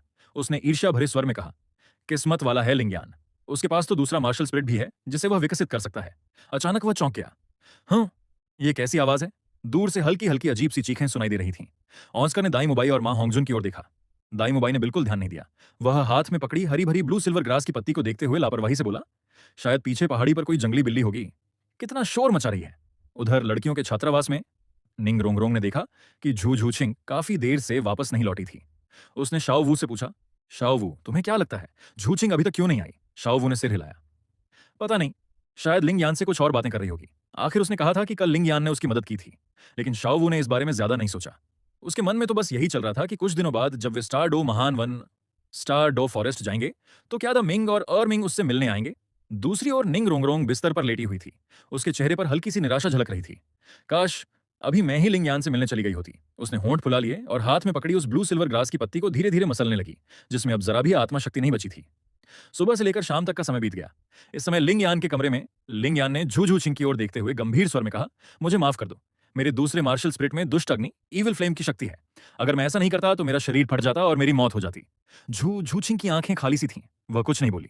लिंग यान ने आगे कहा, मैं तुम्हारी पहचान और तुम्हारी परिस्थितियों को जानता हूं। निश्चिंत रहो, मैं तुम्हारी पूरी जिम्मेदारी लूंगा। भविष्य में स्टार लुओ साम्राज्य और शाही परिवार का जो भी दबाव होगा उसका सामना मैं करूंगा। अगर तुम आजादी चाहती हो तो मैं तुम्हें वहां से ले जाऊंगा। अगर तुम खुद को साबित करना चाहती हो तो मैं तुम्हें और भी शक्तिशाली बनाऊंगा। अब तुम्हें अपने भाग्य की भारी बेड़ियां अकेले नहीं उठानी पड़ेंगी। लिंग यान की बातें पूरी ईमानदारी और भावनाओं से भरी थीं। झू झूचिंग ने फिर भी कोई जवाब नहीं दिया, लेकिन सिस्टम पैनल में उसकी अनुकूलता, फेवरेबिलिटी पहले ही 99 तक पहुंच चुकी थी। लिंग यान ने आगे कहा, दाई मुबाई की चिंता मत करो, जब सही समय आएगा मैं खुद उसे सब कुछ समझा दूंगा। तुम्हें किसी तरह का अपराध बोध रखने की जरूरत नहीं है। दाई मुबाई के प्रति लिंग यान के मन में सचमुच थोड़ा अपराध बोध था, लेकिन अब जो हो चुका था उसे बदला नहीं जा सकता था। वह केवल यही सोच सकता था कि भविष्य में किसी अवसर पर दाई मुबाई को कोई बड़ा लाभ देकर उसकी भरपाई करने की कोशिश करेगा। लिंग यान ने झू झूचिंग को धीरे धीरे समझाते हुए कहा, उदास मत हो। इसने मुझे पता है कि गलती मेरी थी, लेकिन मैं भी ऐसा नहीं करना चाहता था। अगर मैं ऐसा नहीं करता तो मेरी जान चली जाती। उस समय मैंने पूरी तरह अपना होश खो दिया था। झू झू चिंग ने अचानक पूछा। तो अब क्या? लिंगयान कुछ पल के लिए चुप रह गया। तुम्हारा क्या मतलब है? लेकिन उसके चेहरे पर हल्की लाली छा गई। वह समझ चुका था कि झू झू चिंग क्या कहना चाहती है। अगले ही पल उसने अपना blue silver grass martial spirit सक्रिय किया। कई ब्लू सिल्वर ग्रास की बेलें धीरे धीरे प्रकट हुईं। लिंगयान ने उनमें मौजूद जीवन शक्ति झुझुचिंग के शरीर में प्रवाहित की। झुझुचिंग ने तुरंत अपने होंठ कसकर भींच लिए और खुद को शांत रखने की कोशिश की। लिंगयान ने उसकी आंखों में देखते हुए कहा, झुचिंग, क्या तुम मेरे साथ रहोगी? ये उसके दिल की सबसे सच्ची स्वीकारोक्ति थी। झुझुचिंग ने धीरे से सिर हिलाया। हाँ। उसी समय सिस्टम की आवाज गूंजी। डिंग। झुझुचिंग की अनुकूलता फेवरेबिलिटी 100 पर पहुंच गई है। विशेष पुरस्कार पैक अनलॉक हो गया है, कृपया बाद में प्राप्त करें। लिंगयान ने एक नजर सिस्टम पैनल पर डाली, लेकिन अभी उसने पुरस्कार खोलने की जल्दी नहीं की। झू झुचिंग ने समय की ओर देखते हुए कहा, बहुत देर हो गई है। अगर मैं अभी वापस नहीं गई तो रोंगरोंग और शाओ वो मुझे ढूंढने आ जाएंगी। लिंगयान मुस्कुराया। तो जाने से पहले मैं तुम्हारी एक बार और उपचार कर देता हूं। उसने ब्लू सिल्वर ग्रास की एक बेल से झू झुचिंग की गोरी कलाई को हल्के से स्पर्श किया और उसमें जीवन शक्ति प्रवाहित कर दी। जाते जाते झू झुचिंग ने शर्माते हुए कहा, वो घास। लिंगयान ने हैरानी से उसकी ओर देखा। झू झुचिंग जल्दी से बोली, ना नहीं, मेरा मतलब वो नहीं था। मैं तुमसे वही ब्लू सिल्वर ग्रास की पत्तियां मांगने आई हूं, जैसी तुमने कल निंग रोंगरोंग को दी थी। लिंगयान ने अपना मार्शल स्पिरिट फिर से बुलाया और अपनी हथेली में जीवन ऊर्जा से भरी कई ब्लू सिल्वर ग्रास की पत्तियां तैयार कर दी। झू झूचिंग ने कहा, थोड़ी ज्यादा बना दो, शाओ वू के लिए भी चाहिए। लिंगयान मुस्कुराया। ठीक है, ये लो, क्या इतनी काफी है? उसने पत्तियों का एक गुच्छा उसकी ओर बढ़ा दिया। झुझुचिंग ने उन्हें अपने हाथ में लिया और सिर हिलाकर बोली, हाँ, इतनी काफी है। इसके बाद वह दरवाजे की ओर बढ़ी। मैं चलती हूं। इतना कहकर उसका चेहरा फिर से हल्का सा लाल हो गया। वह मुड़ी, कमरे का दरवाजा खोला और रात के अंधेरे में गायब हो गई। कमरे में फिर से शांति छा गई। लिंगयान बिस्तर पर बैठ गया। उसने गहरी सांस ली। उसे बिल्कुल उम्मीद नहीं थी कि अपने शरीर में भड़की हुई उस दुष्ट अग्नि के शांत होने के बाद उसकी नसों और पूरे शरीर को इतनी गहरी राहत और सुकून महसूस होगा। पूरे 6 सालों तक लिंगयान को हमेशा ऐसा महसूस होता रहा कि उसके शरीर के भीतर कोई ऐसी शक्ति छिपी है जो उसकी अपनी नहीं है। लेकिन आज वह एहसास पूरी तरह गायब हो गया। अब समझ आया कि मोटा मां होंगजुन बार बार औरतों के पीछे क्यों भागता रहता है। लगता है इस चीज में या तो पहली बार होती है या फिर इसकी कोई गिनती ही नहीं होती। लिंगयान हल्के से मुस्कुराया और अपना सिस्टम पैनल खोल दिया। एक नीली रोशनी की स्क्रीन उसके सामने उभर आई। प्राप्त करने योग्य पुरस्कार, जू जू चिंग का विशेष रिवॉर्ड पैक। लिंगयान ने बिना देर किए कहा, सिस्टम रिवॉर्ड पैक खोलो। नीली स्क्रीन पर चमक दौड़ी और अगले ही पल संदेश दिखाई दिया। जू जूचिंग का विशेष रिवॉर्ड पैक सफलतापूर्वक खोला गया। आपको निम्नलिखित पुरस्कार प्राप्त हुए हैं। 1, झू झूचिंग का विशेष प्राचीन ताबीज ancient टैलिस्मैन। 2, Divya spike soul ring system संस्करण। 3, अनंत स्थान वाला सोल स्टोरेज रिंग। 4, श्वेनथियन वूजी धनुष। लिंगयान ने सबसे पहले उस प्राचीन ताबीज का विवरण पढ़ा। निष्क्रिय प्रभाव, श्वेत बाघ व्हाइट टाइगर की शक्ति से यिन और यांग का संतुलन बनाए रखता है। सक्रिय प्रभाव, उपयोगकर्ता को 2 व्यक्तियों, एक सद्गुणी और एक दुष्ट में विभाजित कर सकता है। लिंगयान अफसोस से बोला, अफसोस, वह तो जा चुकी। इसके बाद उसकी नजर बाकी पुरस्कारों पर गई। दिव्य स्पाइक सोल रिंग बेहद दुर्लभ और शक्तिशाली वस्तु थी। फिर उसने स्टोरेज रिंग को छुआ। जैसे ही उसकी उंगलियां स्क्रीन से टकराईं, एक साधारण सी काली अंगूठी उसकी हथेली में प्रकट हो गई। दिखने में बिल्कुल साधारण, लेकिन उसके भीतर असीमित स्थान था। सामान रखने के लिए बिल्कुल सही है। उसने अंगूठी अपनी उंगली में पहन ली और संतुष्टि से मुस्कुराया। फिर उसकी नजर नई तकनीक, कौशल पर पड़ी। वह धीरे से बुदबुदाया, मोबाइल, मैं भी मजबूर हूं। सिस्टम के इनाम के लिए इस बार तुम्हें ही थोड़ा कष्ट उठाना पड़ेगा। उधर झू झूचिंग ने धीरे से लड़कियों के छात्रावास का दरवाजा खोला। जैसे ही वह अंदर आई, निंग रोंगरोंग की आवाज सुनाई दी, झूचिंग, आखिर तुम वापस आ गई। अगर तुम और देर करती तो मैं और शाओ वू तुम्हें ढूंढने लिंगयान के कमरे तक चले जाते। इतनी देर कहां थी? झू झूचिंग पहले से तैयार किया हुआ बहाना बोल गई। सुबह जब मैं गई थी तब लिंगयान साधना कर रहा था, इसलिए मैं सोतुओं शहर घूमने चली गई थी। अभी अभी अकादमी लौटी हूं। निंग रोंगरोंग ने ज्यादा सवाल नहीं किए। उसे तो किसी और बात की चिंता थी। अच्छा छोड़ो, वो पत्तियां लाई या नहीं? झू झूचिंग ने तुरंत अपने कपड़ों से ब्लू सिल्वर ग्रास की एक मुट्ठी पत्तियां निकाल ली। उन्हें देखते ही निंग रोंगरोंग खुशी से बिस्तर से कूद पड़ी और दौड़कर उसके पास आ गई। झू झूचिंग ने सारी पत्तियां उसे दे दी और अपने पास केवल 2 पत्तियां रखी। निंग रोंगरोंग खुशी से मुस्कुराने लगी। झू झूचिंग ने राहत की सांस ली और अपने बिस्तर की ओर बढ़ गई। तभी निंग रोंगरोंग ने उसे गौर से देखते हुए कहा, अरे, पता नहीं क्यों, लेकिन जब तुम सुबह गई थी और अब लौटी हो, तुम्हारे अंदर कुछ बदला बदला सा लग रहा है। झू झूचिंग का शरीर एकदम तन गया। उसने तुरंत अपना चेहरा दूसरी ओर घुमा लिया और हकलाते हुए बोली, कहां? ऐसा कुछ नहीं है। निंग रोंगरोंग ने भौहें सिकोड़ ली। नहीं झूचिंग, कुछ तो जरूर बदला है। तुम कुछ अजीब लग रही हो।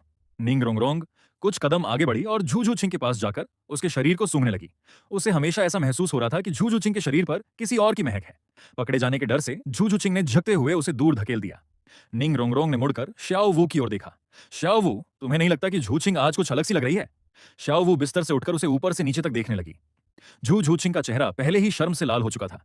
अचानक शाओ वू बोली, तुम्हारे स्टॉकिंग्स कहाँ हैं? उसकी बात सीधे मुद्दे पर लगी। दोनों लड़कियों की नजर एक साथ झू झूछिंग की लंबी सुंदर टांगों पर जा टिकी। झू झूछिंग ने चुपचाप कंबल को कसकर पकड़ लिया। रास्ते में पेड़ की शाखा से फट गए थे, इसलिए फेंक दिए।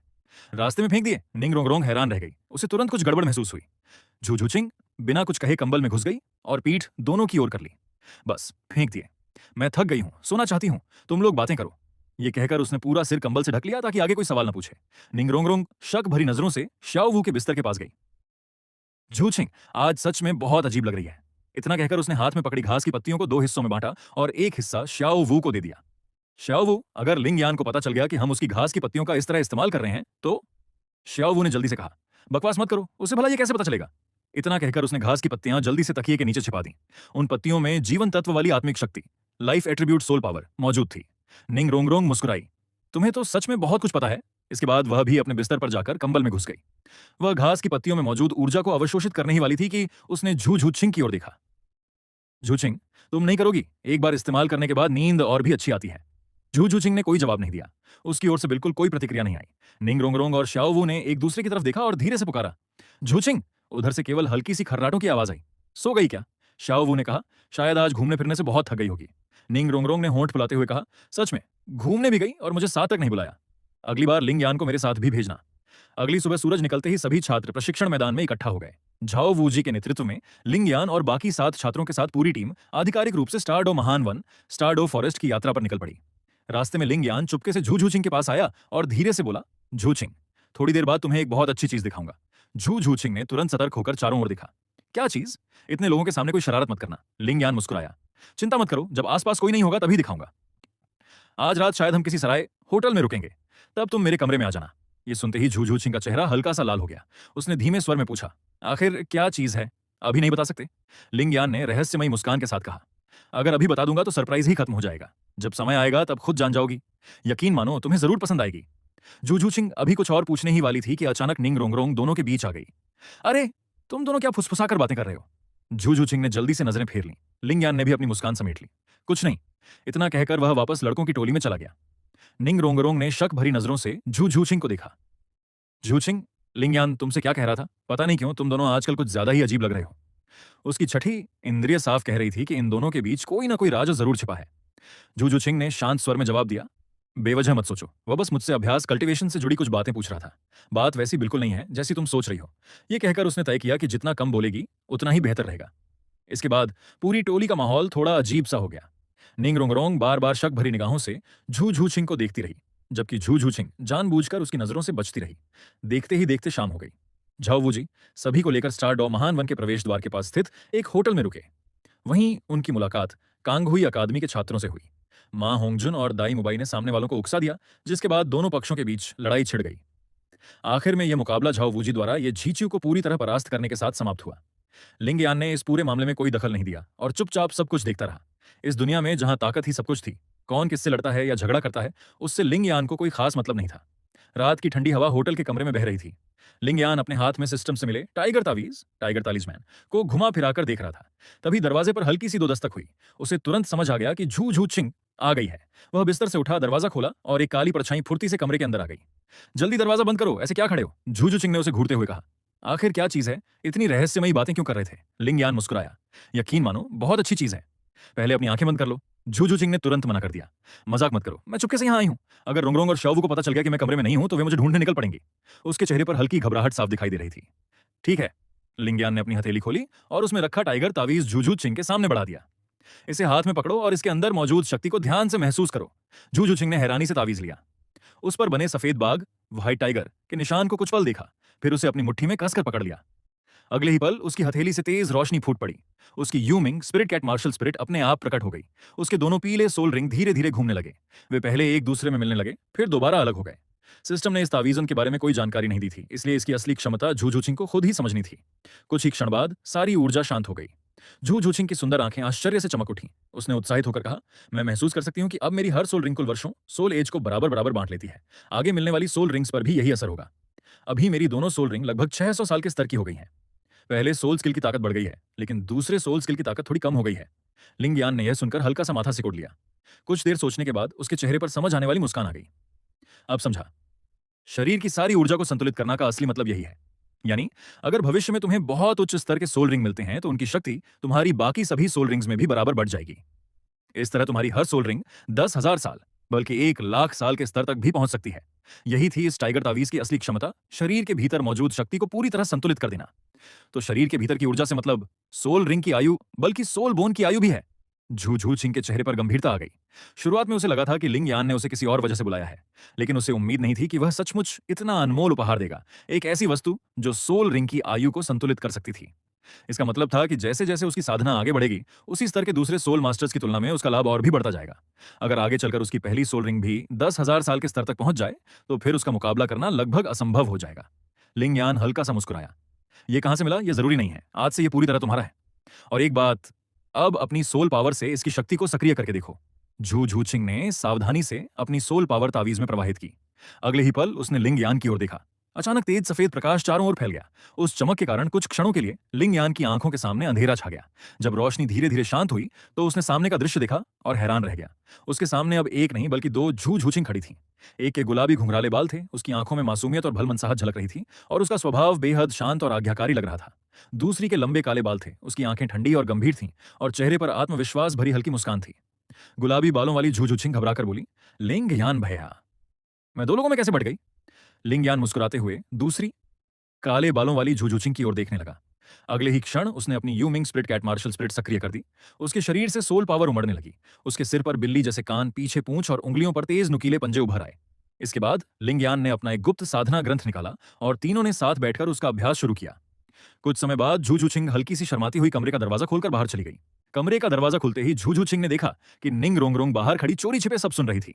रोंगरोंग, झूझूचिंग के चेहरे का रंग उड़ गया।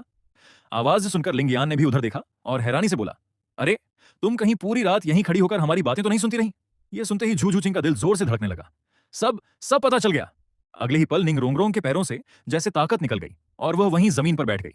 कुछ देर बाद लिंगयान के कमरे के अंदर झूझूचिंग ने निंग रोंगरोंग को सहारा देकर बिस्तर पर बैठाया। वह घबराई हुई बोली, रोंगरोंग, बात वैसी नहीं है जैसी तुम सोच रही हो। पहले मेरी बात सुनो। उसने निंग रोंगरोंग का हाथ पकड़ लिया और अपराध बोध से सिर झुकाकर बोली, उस समय लिंगयान की शक्ति अनियंत्रित हो गई थी। और याद है, कल तुमने ही मुझसे कहा था कि मैं लिंगयान के पास जाकर वह घास की पत्तियां ले आऊं। इतना कहकर झूझूचिंग चुपचाप सिर झुकाकर खड़ी रही। उसकी यह चुप्पी देखकर निंग रोंगरोंग अचानक फूट फूट कर रोने लगी। आखिर मैंने ही तुम्हें वहां जाने के लिए क्यों कहा? मैं इतनी आलसी क्यों थी? झूझूचिंग ने झिझकते हुए कहा, एक बात मानोगी, फिलहाल यह बात किसी और को मत बताना। हमने अभी तक नहीं सोचा कि सबको कैसे समझ आएंगे। तुम जानती हो, मैं स्टार लो साम्राज्य के शाही परिवार से हूं। निंग रोंगरोंग ने उसकी बात बीच में ही काट दी। अब तो तुम लोग एक दूसरे को कितने अपनापन से बुलाते हो और सिर्फ मैं ही बाहर वाली रह गई हूं, है ना? उसकी आवाज पहले से कहीं ऊंची हो गई। झूचिंग, तुम अच्छी तरह जानती थी कि मुझे लिंगयान पसंद है। लिंगयान ने बीच में बोलना चाहा, इसमें झूचिंग की कोई गलती नहीं है, गलती मेरी है। तुम चुप रहो। निंग रोंगरोंग ने तुरंत उसे रोक दिया। उसका पक्ष क्यों ले रहे हो? पलटते ही तुम दोनों इतने करीब हो गए। लिंगयान असहज होकर अपनी नाक खुजलाने लगा। ऐसी बात नहीं है, उस समय हालात बहुत अचानक बदल गए थे। निंग रोंगरोंग ने उसे घूरते हुए कहा, तो क्या कल रात भी हालात अचानक ही बदल गए थे? इस सवाल का जवाब लिंगयान काफी देर तक नहीं दे पाया। तभी अचानक कमरे के बाहर से शियाओ वू की आवाज सुनाई दी। अरे, तुम सब लिंगयान के कमरे में क्या कर रहे हो? शियाओ वू ने दरवाजे पर खड़े होकर लिंगयान और झू झू चिंग की ओर देखा। दोनों के चेहरों पर घबराहट और हैरानी साफ झलक रही थी। शियाओ वू कमरे में आई और बोली, मैं सोकर उठी तो देखा तुम दोनों कहीं नहीं थे। तुम लोग यहाँ क्या कर रहे हो? झू झू चिंग ने तुरंत बहाना बनाया। रोंगरोंग को अपने घर की याद आ रही थी। वह इतना रोई कि उसकी तबीयत खराब हो गई, इसलिए उसे ताकत वापस दिलाने के लिए हम लिंगयान के पास आए हैं, है ना रोंगरोंग? झू झू चिंग ने धीरे से निंग रोंगरोंग के कान में फुसफुसाया, प्लीज रोंगरोंग, बाद में सब समझा दूंगी, अभी बस मेरा साथ दे दो। मेरे और लिंगयान के रिश्ते की बात अभी किसी को पता नहीं चलनी चाहिए। इसी बीच झाओ वूजी सबको लेकर स्टार्डो ग्रेट फॉरेस्ट में आगे बढ़ रहे थे। लिंगयान सबसे पीछे चल रहा था और उसके साथ निंग रोंगरोंग थी। तभी सिस्टम की नीली स्क्रीन सामने उभरी, जिस पर सभी के अनुकूलता, फेवरेबिलिटी दिखाई देने लगी। शियाओ वू 40 झू झूचिंग, 100 निंग रोंगरोंग, 80 लिंगयान। मुस्कुराया, कमाल है। एंड निंग रोंगरोंग की अनुकूलता सीधे 60 से बढ़कर 80 हो गई। उसी समय सबसे आगे चल रहे झाओ वूजी अचानक रुक गए। कुछ गड़बड़ है। उन्होंने झू झूचिंग की ओर देखकर आदेश दिया, झू झूचिंग, पश्चिम दिशा में जाकर हालात की जांच करो। तुम फुर्तीली एगिलिटी टाइप स्पिरिट मास्टर हो, यह काम तुम्हारे लिए सबसे सही रहेगा। झू झूचिंग ने तुरंत अपना मार्शल स्पिरिट सक्रिय किया और कुछ ही छलांगों में पेड़ की ऊंची शाखा पर पहुंच गई। लिंगयान मन ही मन बोला, लगता है फिनिक्स टेल कॉक्सकॉम्ब सर पाने वाला है। निंग रोंगरोंग ने मुस्कुराते हुए कहा, तुम्हारी नजर तो एक पल के लिए भी झू झूचिंग से नहीं हटती। लिंगयान ने तुरंत जवाब दिया, इतने लोगों के सामने ऐसी बातें मत करो। निंग रोंगरोंग ने आंखें घुमाई। अभी तुम्हारी पहचान हुए कितने ही दिन हुए हैं और तुम अब दिखावा भी नहीं कर पा रहे। पहले तो मुझे लगा था कि तुम बहुत सीधे साधे हो। लिंग यान थोड़ा झेंप गया। ठीक है, जब यहाँ कोई नहीं होगा तब बात करेंगे। उसने नजरें दूसरी ओर फेर लीं। निंग रोंगरोंग की आंखों में देखते ही उसे हल्की शर्म महसूस हो रही थी। कुछ ही देर बाद झू झू छिंग वापस लौट आई। एक लाल रंग का सांप है, उसके सिर पर बड़ा सा मांसल कलगी जैसा उभार है और वह तेजी से हमारी ओर उड़ता हुआ आ रहा है। तांग सान ने तुरंत अपने दिमाग में वर्षों से पढ़े सोल बीस्ट्स के ज्ञान को याद किया और बोला, अगर मैं गलत नहीं हूं तो वह फीनिक्स टेल कॉक्सकॉम्ब सर्प है। लिंगयान ने सबसे पहले कहा, यह एक बेहद दुर्लभ सांप जैसी आकृति वाला और अत्यंत तेज गति से उड़ने वाला स्पीड टाइप सोल बीस्ट है। फिर उसने ऑस्कर की ओर देखकर मुस्कुराते हुए कहा, ऑस्कर, ये तुम्हारे तीसरे सोल रिंग के लिए बिल्कुल उपयुक्त है। लगता है आज तुम्हारी किस्मत बहुत अच्छी है। बहुत बढ़िया। ऑस्कर बेहद खुश हो गया और लिंगयान की ओर देखकर बोला, लिंगयान, तुम्हें यह भी पता था? तुम्हें तो सच में बहुत कुछ मालूम है। लिंगयान ने शांत स्वर में कहा, सब लोग तैयार हो जाओ, लड़ाई शुरू होने वाली है। उसने तांग सांड की ओर देखा, जिसकी आंखों में हल्की नाराजगी थी, लेकिन उसे अनदेखा करते हुए सबको निर्देश देने लगा। मुबाई, वह सांप बहुत तेज है, मौका मिलते ही उसे एक ही बार में चलने फिरने लायक मत छोड़ना। तांग सान, तुम कंट्रोल टाइप स्पिरिट मास्टर हो, इस बार सबको निराश मत करना। फैटी, मां होंगजुन, जैसे ही सांप रुक जाए पूरी ताकत से हमला करना। पूरी रणनीति लिंगयान ने बनाई। दाई मुबाई और मां होंगजुन को इससे कोई परेशानी नहीं हुई, लेकिन तांग सान को लगा कि उसकी अहमियत कम हो गई है। आखिर उसने भी उस सोल बीस्ट की पहचान कर ली थी। उसके गुरु ने हमेशा सिखाया था कि कंट्रोल टाइप स्पिरिट मास्टर ही पूरी टीम का केंद्र होता है, लेकिन इस समय सारी कमान लिंगयान के हाथ में थी, जिससे तांग सान के मन में असंतोष पैदा हो गया। तभी जंगल में तेज सरसराहट की आवाज गूंजी। फीनिक्स टेल कॉकसकॉम्ब सर्प बिजली की रफ्तार से उनकी ओर बढ़ रहा था। उसकी गति इतनी तेज थी कि तांग सान को सोचने का भी मौका नहीं मिला और उसने अनजाने में लिंगयान की योजना के अनुसार ही कार्रवाई की। वह आ गया, हमला करो, लिंगयान चिल्लाया। तांग सान ने तुरंत अपना पहला सोल स्किल इस्तेमाल किया। पहला soul skill blue silver bind. उसी समय दाई मुबाई ने अपना दूसरा सोल स्किल चलाया। दूसरा soul skill white tiger light wave. Tang San की ब्लू सिल्वर ग्रास ने सांप को जकड़ लिया और दाई मुबाई के जोरदार हमले ने उसे बुरी तरह घायल कर दिया। फिर लिंगयान ने निंगरोंगरोंग की ओर देखा। निंगरोंगरोंग ने उसे हल्की सी नजर से देखा, फिर अपना मार्शल स्पिरिट सक्रिय किया। 7 ट्रेजर ग्लेज्ड पैगोडा। पहला सहायक प्रभाव शक्ति, दूसरा सहायक प्रभाव गति। इसके तुरंत बाद मां होंगजुन की फीनिक्स फ्लेम लाइन ने भी हमला कर दिया। शियाओवू और झू झू छिंग को तो हमला करने का मौका भी नहीं मिला। पूरी टीम ने मिलकर कुछ ही पलों में उस सोल बीस्ट को काबू कर लिया। जब फीनिक्स टेल कॉक्सकॉम्ब सर्प पूरी तरह लड़ने लायक नहीं रहा, तब लिंगयान ने तुरंत अपने स्टोरेज उपकरण से एक खंजर निकाला और ऑस्कर के हाथ में थमा दिया। जल्दी करो, इसके सिर की मांसल कलगी कॉक्सकॉम्ब में वार करो। लिंगयान जानता था कि जल्द ही चाओ तियान शियांग और मेंग यीरान यहां पहुंच जाएंगे। अगर देर हुई तो बेवजह मुसीबत खड़ी हो जाएगी। उसने ऑस्कर को आगे धक्का देते हुए कहा, जल्दी वार करो, अगर यह अभी मर गया तो इसका 1000 साल पुराना सोल रिंग तुम्हारा होगा। ऑस्कर ने अब और देर नहीं की। उसने खंजर सीधे उस सांप की मांसल कलगी में घोंप दिया। छपाक, खंजर मांस में गहराई तक धंस गया। लिंगयान ने राहत की सांस ली। वह किसी भी हालत में तांग सांड को यह मौका नहीं देना चाहता था कि वह बीच में आकर कोई बदलाव कर दे। कुछ ही क्षणों बाद उस सोल बीस्ट के शव के ऊपर एक बैंगनी रंग का 1000 वर्षीय सोल रिंग प्रकट हो गया। जैसे ही ऑस्कर उसे अवशोषित करने वाला था, तभी जंगल से 2 आकृतियां बाहर आईं। लिंगयान के चेहरे का भाव बदल गया। धत्तेरे की, फिर भी हम एक कदम देर से रह गए। आने वाली महिला कोई और नहीं बल्कि चाओ तियानशियांग थी। चाओ तियानशियांग ने देखा कि जिस फीनिक्स टेल कॉक्सकॉम्ब सर्प का वह और उसकी पोती काफी देर से पीछा कर रहे थे, वह अब किसी और का सोल रिंग बन चुका था। यह देखकर उसका गुस्सा 7वें आसमान पर पहुंच गया। वह क्रोध से बोली, तुम लोगों की इतनी हिम्मत, मेरी आंखों के सामने मेरी पोती का सोल रिंग छीन लिया। लगता है तुम लोग जीना नहीं चाहते। अपना शिकार किसी और के हाथ लगते देख उसने तुरंत अपना स्नेक स्टाफ मार्शल स्पिरिट सक्रिय कर दिया। 2 पीले, 3 बैंगनी और 1 काले, कुल 6 सोल रिंग उसके चारों ओर प्रकट हो गए। साफ लग रहा था कि वह लड़ाई के लिए तैयार है। लिंगयान ने शांत होकर झाओ वूजी की ओर देखा। झाओ टीचर, अब आपकी बारी है। खुले मैदान में झाओ वूजी मुस्कुराए और अपना वज्र भालू, विगोरस वज्र भालू मार्शल स्पिरिट सक्रिय कर दिया। 2 पीले, 2 बैंगनी और 3 काले, कुल 7 सोल रिंग प्रकट हुए और सोल सेज की जबरदस्त आभा पूरे क्षेत्र में फैल गई। चाओ तियानशियांग का चेहरा तुरंत बदल गया। क्या सोल सेज? उसने तुरंत मेंग यीरान को अपने पीछे कर लिया और सावधानी से झाओ वूजी को देखने लगी। झाओ वूजी एक कदम आगे बढ़े और बोले, तुम कहती हो कि हमने तुम्हारा सोल बीस्ट छीन लिया, तो क्या पूरा स्टार्डो जंगल तुम्हारा है? चाओ तियानशियांग का चेहरा गंभीर हो गया। वह जानती थी कि सोल एम्परर कभी भी सोल सेज का आसानी से मुकाबला नहीं कर सकता। जब तक उसका पति लोंगोंग यहां ना आ जाए, लड़ना ठीक नहीं होगा। उसने दोनों हाथ जोड़कर कहा, मैं चाओ तियानशियांग हूं, आपका परिचय जान सकती हूं? झाओ वूजी थोड़ा चौंक गए। चाओ तियानशियांग, यानी ड्रैगन ड्यूक और स्नेक ग्रैनी की जोड़ी वाली स्नेक ग्रैनी? यह सुनकर उन्होंने अपनी आक्रामकता कुछ कम कर दी, क्योंकि मशहूर था कि ड्रैगन ड्यूक और स्नेक ग्रैनी कभी अलग नहीं चलते। एक सोल एम्परर और एक सोल डोलुओ मिलकर ऐसी मार्शल स्पिरिट फ्यूजन तकनीक इस्तेमाल कर सकते थे जिसकी ताकत टाइटल डोलुओ के बराबर मानी जाती थी। यह सोचकर कि ड्रैगन ड्यूक शायद आसपास ही होगा, झाओ वूजी ने भी शांत स्वर में कहा, मेरा नाम झाओ वूजी है। उन्होंने आगे कहा, चाओ बहन, इस सोल बीस्ट को हमने मिलकर हराया है। यह आपकी पोती का सोल रिंग कैसे हुआ? चाओ तियानशियांग समझ गई। कि झाओ वूजी भी ड्रैगन ड्यूक से सावधान है, इसलिए माहौल थोड़ा शांत हो गया। उसने अपने स्नेक स्टाफ से फीनिक्स टेल कॉक्सकॉम्ब सर्प की ओर इशारा करते हुए कहा, इसके पेट पर घाव है, इसे पलट कर देखो। दाई मुबाई ने सांप को पलटा। सभी ने देखा कि उसके पेट पर सचमुच दो ऐसे घाव थे जो स्नेक स्टाफ के निशानों से पूरी तरह मेल खाते थे।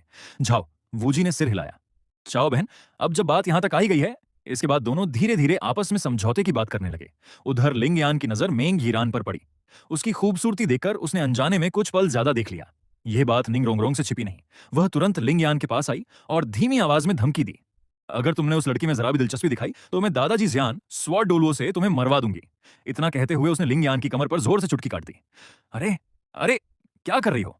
लिंग यान दर्द से तड़प उठा और तुरंत उससे दूर हट गया। निंग रोंगरोंग ने बस आंखें घुमाई और हल्की सी हूं कहकर मुंह फेर लिया। दूसरी ओर झाओ वूजी और चाओ त्यानशियांग के बीच समझौता हो गया। झाओ वूजी ने एक एहसान मानने का वादा किया और बदले में फीनिक्स टेल कॉक्सकॉम्ब सर्प का सोल रिंग ऑस्कर को मिल गया। जाने से पहले मेंग हीरान ने ऑस्कर को गुस्से से घूरा और अपनी दादी के साथ वहां से चली गई। झाओ वूजी ने ऑस्कर से कहा, जल्दी सोल रिंग को अवशोषित करो और लिंग यान का शुक्रिया अदा करना। अगर उसने तुम्हें जल्दी वार करने के लिए न कहा होता तो बाद में मामला इतना आसान नहीं रहता। ऑस्कर मुस्कुराकर लिंग यान से बोला, धन्यवाद भाई, आज से मेरे सॉसेज तुम्हारे लिए हमेशा तैयार रहेंगे।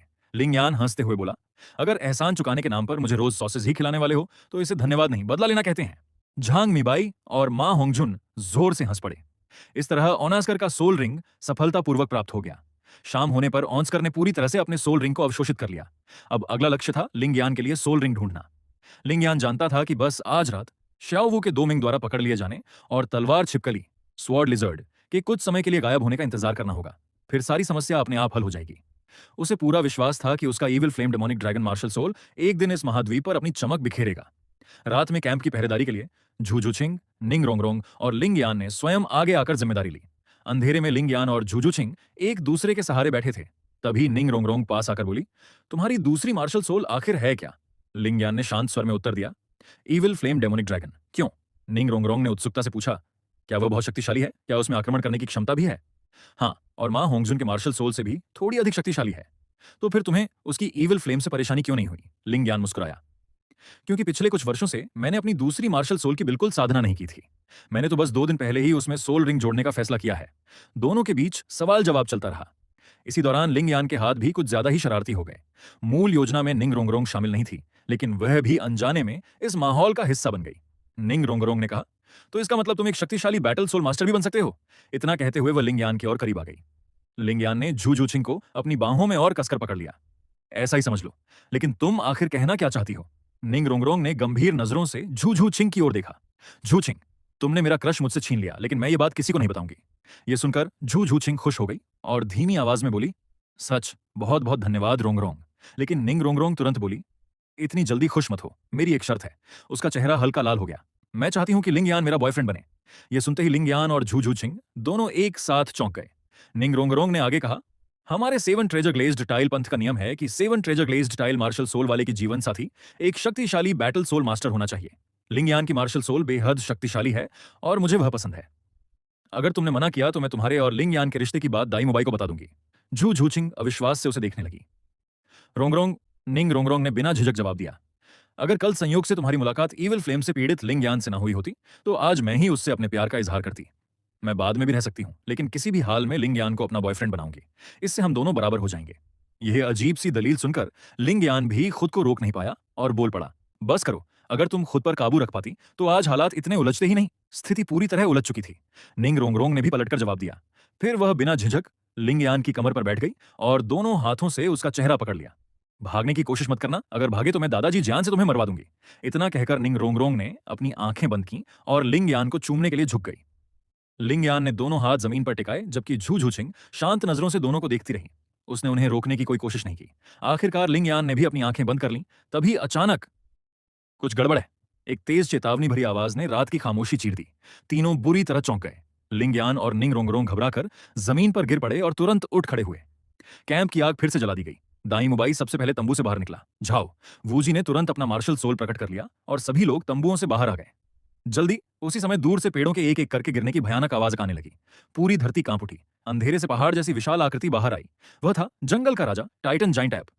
झाओ वूजी ने अपना मार्शल सोल सक्रिय किया और सभी के पीछे खड़े होकर उन्हें बचाने की तैयारी की। लेकिन टाइटन जाइंट ऐप ने सीधे अपना विशाल हाथ बढ़ाया और भीड़ में खड़ी श्याओ वू को पकड़ लिया। सभी के हमले उसके हाथ पर बरसे, लेकिन 1 लाख वर्ष पुराने सोल बीस्ट का शरीर इतना शक्तिशाली था कि कोई भी हमला उसे रोक नहीं सका।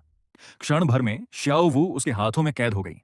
नहीं, श्याओ वू! तांगसान दर्द से गरज उठा। उसने तुरंत ऑस्कर की ओर देखा। ऑस्कर, मेरी मदद करो, जल्दी अपनी सॉसेज दो, मुझे मशरूम सॉसेज चाहिए। मैं श्याओ वू का पीछा करूंगा। ऑस्कर ने तुरंत अपनी सोल पावर सक्रिय की। तीसरी soul skill, flying mushroom sausage. Sausage बनते ही तांगसान ने बिना देर किए उसे निगल लिया। उसकी पीठ पर पंख उगाए और वह टाइटन जाइंट ऐप के पीछे उड़ता हुआ निकल पड़ा। उधर लिंग यान ने जल्दी से निंग रोंगरोंग की ओर देखा। रोंगरोंग, मुझे स्पीड बफ दो, जल्दी। निंग रोंगरोंग ने अपना 7 ट्रेजर ग्लेज्ड टाइल पैगोडा सक्रिय किया। दूसरी क्षमता, गति वृद्धि। स्पीड बफ मिलते ही लिंग यान तेजी से जंगल में दौड़ पड़ा और तांग सांड के पीछे गायब हो गया। लिंग यान भी चला गया। मां होंगजुन हैरान रह गया। झाओ वूजी गुस्से से बोला, बातें बंद करो, ऑस्कर जल्दी और मशरूम सॉसेज बनाओ। दूसरी ओर कुछ दूर पहुंचने के बाद लिंग यान ने अपनी बाहरी अस्थि, एक्सटर्नल सोल बोन, प्रकट की और तेजी से तांग सांड के पीछे उड़ चला। उसने मन ही मन प्रार्थना की, किसी भी कीमत पर तांग सांड को 8 मकड़ी भाले, 8 स्पाइडर लांस हासिल नहीं करने दूंगा। इधर जंगल के भीतर टाइटन जाइंट ऐप शाओ वू को लेकर तेजी से भाग रहा था। कुछ समय बाद तांग सांड के मशरूम सॉसेज का प्रभाव समाप्त हो गया, इसलिए वह घोस्ट शैडो परप्लेक्सिंग ट्रैक तकनीक का उपयोग करते हुए पेड़ों के बीच छलांग लगाने लगा। शाओ वू ने पीछे मुड़कर देखा कि तांग सांड अब दिखाई नहीं दे रहा। उसने धीरे से कहा, एयरमिंग, यहीं रुक जाओ। एयरमिंग ने कदम रोक दिए और शाओ वू को धीरे से जमीन पर उतार दिया। शाओ वू दीदी, इंसानों की दुनिया में आपका जीवन कैसा चल रहा है? मैं और बड़े भाई आपको बहुत याद करते हैं। शाओ वू मुस्कुराई। मैं वहां बहुत अच्छी हूं, लेकिन मैं ज्यादा देर तक तुम लोगों के साथ नहीं रुक सकती। एयरमिंग ने अनमने स्वर में पूछा, क्या यह उसी इंसान की वजह से है? क्या तुम उस पीछे आ रहे इंसान की बात कर रहे हो? अगर चाहो तो मैं उसे खत्म कर दूं। शाओ वू ने तुरंत मना करते हुए कहा, नहीं, वे इंसानी सोल मास्टर मेरे दोस्त हैं, उनके प्रति इतनी दुश्मनी मत रखो। एयरमिंग ने सिर खुजलाया। तभी शाओ वू ने कहा, तुम मेरे लिए पहरा दो। इसी दौरान मैं अपना तीसरा सोल रिंग तैयार कर लेती हूं। और हाँ, अपने अधीन रहने वाले सोल बीस्ट से पूछो कि क्या कोई 1000 साल पुराना अग्नितत्व वाला सोल बीस्ट अपनी इच्छा से बलिदान देना चाहता है। मेरे एक दोस्त को उसकी जरूरत है। एयरमिंग हैरान होकर बोला, कोई सोल बीस्ट अपनी मर्जी से इंसानों का सोल रिंग बने? फिर उसने कहा, ठीक है, मैं पूछता हूं। कुछ देर बाद एयरमिंग एक नरक अग्नि शिकारी कुत्ता हेल फायर हाउंड को लेकर आया। तुम्हें अग्नि तत्व वाला सोल रिंग चाहिए था ना, यह तुम्हारे लिए तैयार है। उधर दूसरी ओर लिंग यान पेड़ की एक मोटी डाल पर छिपा बैठा था। उसने देखा कि नीचे तांग सांड हाउतियन हथौड़े से फेस्ड डेमन स्पाइडर को अंतिम वार करने वाला है। उसी क्षण लिंग यान आसमान से छलांग लगाकर नीचे उतरा। पहली सोल स्किल, ड्रैगन फ्लेम। भयानक अग्नि विस्फोट सीधे फेस डेमन स्पाइडर की पीठ पर जा लगा, जिससे वह कुछ पल के लिए हिल भी नहीं पाया। लिंग यान, तांग सांड हैरानी से चिल्लाया और तुरंत अपना हाउतियन हथौड़ा वापस शरीर में समा लिया। लिंग यान बोला, जल्दी जाकर शाओ वू को ढूंढो, यहां मैं संभाल लूंगा। तांग सांड ने एक पल भी देर नहीं की। लिंग यान, पहले मैंने तुम्हें गलत समझा था, मुझे माफ करना और धन्यवाद। इतना कहकर वह जंगल की ओर दौड़ पड़ा। लिंग यान ने मरते हुए फेस डेमन स्पाइडर की ओर देखा। दूसरी सोल स्किल, फ्लेम बुलेट। तीसरी सोल स्किल, फ्लेम रिंग। भयंकर अग्नि विस्फोट के साथ उसने फेस डेमन स्पाइडर को पूरी तरह समाप्त कर दिया। कुछ ही देर में उसके ऊपर बैंगनी रंग का सोल रिंग प्रकट हो गया। लिंग यान ने उसके शव की तलाशी ली और उसे ढाल के आकार की एक बाहरी सोल बोन प्राप्त हुई। वह मुस्कुराया और मन ही मन बोला, तांग सान, अब तुम्हें एड स्पाइडर लांस कभी नहीं मिलेंगे। देखते हैं भविष्य में तुम कितनी दूर तक पहुंच पाते हो। अगली सुबह सूरज निकल चुका था। शाओ वू वापस सबके पास लौट आई थी, लेकिन सभी के चेहरों पर चिंता साफ दिखाई दे रही थी। निंग रोंगरोंग रोते हुए बोली, टीचर झाओ, मैं 7 ट्रेजर ग्लेज्ड टाइल संप्रदाय वापस जा रही हूं। मैं दादाजी जियान को लेकर आऊंगी, वही लिंग यान को ढूंढ सकते हैं। पिछली रात तांग सान और लिंग यान दोनों उनका पीछा करते हुए जंगल में चले गए थे। सबको केवल फेस डेमन स्पाइडर का शव मिला, लेकिन दोनों में से कोई भी दिखाई नहीं दिया। झू झूचिंग ने निंग रोंगरोंग को सांत्वना देते हुए कहा, रोंगरोंग, हिम्मत रखो, लिंग यान जरूर सुरक्षित होगा। उसने जो घास की पत्तियां छोड़ी हैं, उनसे पता चलता है कि वह अभी जीवित है। दाई मुबाई ने दृढ़ स्वर में कहा, तलाश जारी रखो। लेकिन पूरी रात खोजने के बाद भी उन्हें कोई सुराग नहीं मिला। शाओ वू ने धीरे से कहा, क्या तुम लोग सिर्फ लिंग यान को ढूंढ रहे हो? तांग सान भी अभी तक वापस नहीं आया। उसकी आवाज में गहरा अपराध बोध था। उसी समय दूर से कुछ लोग दिखाई दिए। वे थे ड्रैगन ड्यूक और स्नेक ग्रैंडमा। झाओ, वूजी ने देखा कि ड्रैगन ड्यूक के हाथ में एक बुरी तरह घायल व्यक्ति था। उनका दिल घबराहट से भर गया। स्नेक ग्रैंडमा ने इशारा किया और ड्रैगन ड्यूक ने उस घायल व्यक्ति को धीरे से जमीन पर लिटा दिया। भाई झाओ, क्या यह तुम्हारा साथी है? निंग रोंगरोंग दौड़ती हुई आगे आई। जैसे ही उसने खून से लथपथ उस व्यक्ति को देखा, वह फूट फूट कर रोने लगी। लिंग यान, स्नेक ग्रैंडमा ने भारी सांस लेते हुए कहा, जब हमें यह मिला तब इसकी जान किसी तरह बची हुई थी, लेकिन इसकी कमर के नीचे का हिस्सा जंगली जानवर खा चुके थे। यह सुनते ही झू झू छिंग के पैरों से ताकत निकल गई और वह जमीन पर बैठ गई। मां होंगजुन घबरा कर बोला, अब अब क्या होगा? ऑस्कर की आंखों से आंसू बहने लगे। भाई, क्या यह सब सच में इसके लायक था? दाई मुबाई ने अपनी मुट्ठियां भींच लीं। मैं अपने भाई के लिए सबसे अच्छा उपचार ढूंढ कर रहूंगा। झाओ वूजी ने दर्द भरी नजरों से लिंग यान को देखा और भर्राई आवाज में कहा, लिंग यान, अब मैं फ्लैंडर को क्या मुंह दिखाऊंगा? दौलुओ महाद्वीप में पुनर्जन्म लेने के बाद मैंने भी तांग सांड की तरह blue silver grass martial spirit जागृत किया। लेकिन जहां तांग सांड सिर्फ ब्लू सिल्वर ग्रास से दुश्मनों को बांधना जानता था, वहीं मैं उसी शक्ति से महिला पात्रों की मदद करता गया और धीरे धीरे वे सभी मेरी हरम टीम का हिस्सा बन गई। उसी समय एक बेहद सुंदर, गोरे और आकर्षक युवक आसमान से नीचे उतरा। उसकी पीठ पर बैंगनी ड्रैगन के विशाल पंख थे और उसके पूरे शरीर से अनेक गुणों वाली आत्मिक शक्ति, स्पिरिट पावर, निकल रही थी। उसका व्यक्तित्व बेहद प्रभावशाली था। लिंगयान, सब लोग हैरानी से चिल्ला उठे। तुम ठीक हो, भगवान का शुक्र है। लिंगयान ने आश्चर्य से पूछा, तुम लोगों को क्या हुआ? सब ऐसे रो क्यों रहे हो? फिर उसने ड्रैगन ड्यूक और स्नेक ग्रैंडमा के सामने देखा और पूछा, अरे तांगसान को क्या हुआ? शाओ थोड़ा हट गई। तभी सबने देखा कि जमीन पर पड़ा, कपड़ों से लगभग रहित और खून से लथपथ व्यक्ति तांगसान था। लिंगयान ने आसमान और जमीन की ओर देखा, फिर अचानक बेहोश होकर गिर पड़ा। चारों ओर सन्नाटा छा गया। आसमान में उड़ रहा था लिंगयान, जबकि जमीन पर पड़ा था तांगसान। क्योंकि तांगसान पूरी रात लापता था और सबकी नजरें लिंगयान को ढूंढने में लगी थीं, इसलिए जब उस अधमरे व्यक्ति को लाया गया तो सभी ने गलती से उसे लिंगयान समझ लिया था। तभी निंग रोंगरोंग को होश आया। वह तुरंत उछलकर आसमान में मौजूद लिंगयान की ओर दौड़ी। लिंगयान, लिंगयान ने उसे सहजता से अपनी बाहों में पकड़ लिया। सबके सामने दोनों एक दूसरे से कसकर लिपट गए। तुमने तो मुझे डरा ही दिया था। हमने तुम्हें पूरे एक दिन और एक रात तक ढूंढा, लेकिन तुम कहीं नहीं मिले। निंग रोंगरोंग का स्वभाव हमेशा से सीधा और बेबाक था। वह अपने स्नेह को बिल्कुल नहीं छिपाती थी। लिंगयान के गायब होने पर सबसे ज्यादा वही परेशान हुई थी। किंग, सिस्टम सूचना, निंग रोंगरोंग की होस्ट के प्रति अनुकूलता, फेवरेबिलिटी 100 तक पहुंच गई है। इनाम प्रदान किया जा चुका है। सिस्टम की आवाज सुनकर लिंगयान हल्का सा चौंक गया। छोटी राजकुमारी की अनुकूलता तो पूरी भर गई। लगता है मेरी एक रात की गुमशुदगी ने उसे सचमुच बहुत परेशान कर दिया। निंग रोंगरोंग को बाहों में लिए उसने चारों ओर नजर दौड़ाई और दूर खड़ी झूझूछिंग को देखकर मुस्कुराते हुए इशारा किया कि वह सुरक्षित है। झूझूछिंग ने राहत की सांस ली। उसी समय झाओ वूजी और बाकी लोग भी लिंगयान के पास आकर उसका हालचाल पूछने लगे। लिंगयान जमीन पर उतरा और अपनी कहानी सुनाने लगा। कल मैं तांग सांड का पीछा कर रहा था। तभी मैंने देखा कि उसका सामना 1000 साल पुराने ह्यूमन फेस डेमोन स्पाइडर से हो गया। इसलिए मैंने तुरंत अपना दूसरा स्पिरिट स्किल इस्तेमाल किया, मदद करो। जब मैंने उस डेमन स्पाइडर को अपनी ब्लू सिल्वर ग्रास से जकड़ लिया, तब तांग सान शाओ वू का पीछा करने आगे बढ़ गया। उसके बाद मैंने उस स्पाइडर को मार गिराया, लेकिन फिर कई अन्य आत्मिक पशु मेरे पीछे पड़ गए। बड़ी मुश्किल से उनसे छुटकारा पाया। वापसी के रास्ते में मुझे 100 साल पुराने अग्नितत्व वाले आत्मिक पशुओं का एक झुंड बेहोश मिला, इसलिए मैंने वहीं उनका स्पिरिट रिंग अवशोषित कर लिया। वैसे बताओ, ये पंख कैसे लग रहे हैं? क्या शानदार नहीं है? ये एक एक्सटर्नल स्पिरिट बोन है। इतना कहकर लिंगयान ने अपने ड्रैगन जैसे पंख फैलाकर एक चक्कर लगाया। चारों ओर सन्नाटा छा गया। सब लोग एक दूसरे का चेहरा देखने लगे। माहौल को हल्का करने के लिए लिंगयान ने मुस्कुराते हुए कहा, अरे तुम लोग तांग सांड की चिंता नहीं करोगे। लगता है वह मरने वाला है और शाओ वो भी काफी देर से जमीन पर पड़ी हुई है। तभी सबको होश आया। झाओ वूजी तुरंत स्नेक ग्रैंडमा और ड्रैगन ड्यूक के पास पहुंचे। बड़ी बहन चाओ, बड़े भाई मेंग, उसे वापस लाने के लिए आपका बहुत बहुत धन्यवाद। मैं, झाओ वूजी, आप दोनों का एक और बड़ा एहसानमंद हो गया हूं। स्नेक ग्रैंडमा मुस्कुराकर बोली, कोई बात नहीं, ये तो छोटी सी मदद थी, लेकिन संयोग देखिए, कल रात तुम्हारे शिष्य ने जिस डेमन स्पाइडर को मारा, वही मेरी पोती मेंग यिरान का लक्ष्य स्पिरिट रिंग था। क्या? झाओ वूजी का चेहरा उतर गया। लगातार 2 बार उनकी टीम ने दूसरे लोगों का लक्ष्य स्पिरिट रिंग छीन लिया था। ड्रैगन ड्यूक भी वहीं मौजूद थे। माहौल देखकर झाओ वूजी मन ही मन सतर्क हो गए और लड़ाई के लिए तैयार रहने लगे। ड्रैगन ड्यूक ने ठंडी हंसी के साथ कहा, इतना घबराने की जरूरत नहीं। हमने तुम्हें दोष नहीं दिया। वह डेमन स्पाइडर कम से कम 2000 वर्ष पुराना था। अगर हम उसे मार भी देते, तब भी ईरान उसे अवशोषित नहीं कर पाती। खुश रहो, नहीं तो हम उसे वापस लाने की जहमत भी नहीं उठाते। बस इतना याद रखना, अब तुम हम पर 2 बड़े एहसानमंद हो। झाओ वूजी ने संकोच के साथ उनका धन्यवाद किया और दोनों वहां से चले गए। इसके बाद झाओ वूजी ने तांग सांड के ऊपर पड़ी फटी हुई चादर हटाई। घावों की हालत इतनी गंभीर थी कि अचल राजा कहलाने वाले झाओ वूजी भी असहज हो उठे।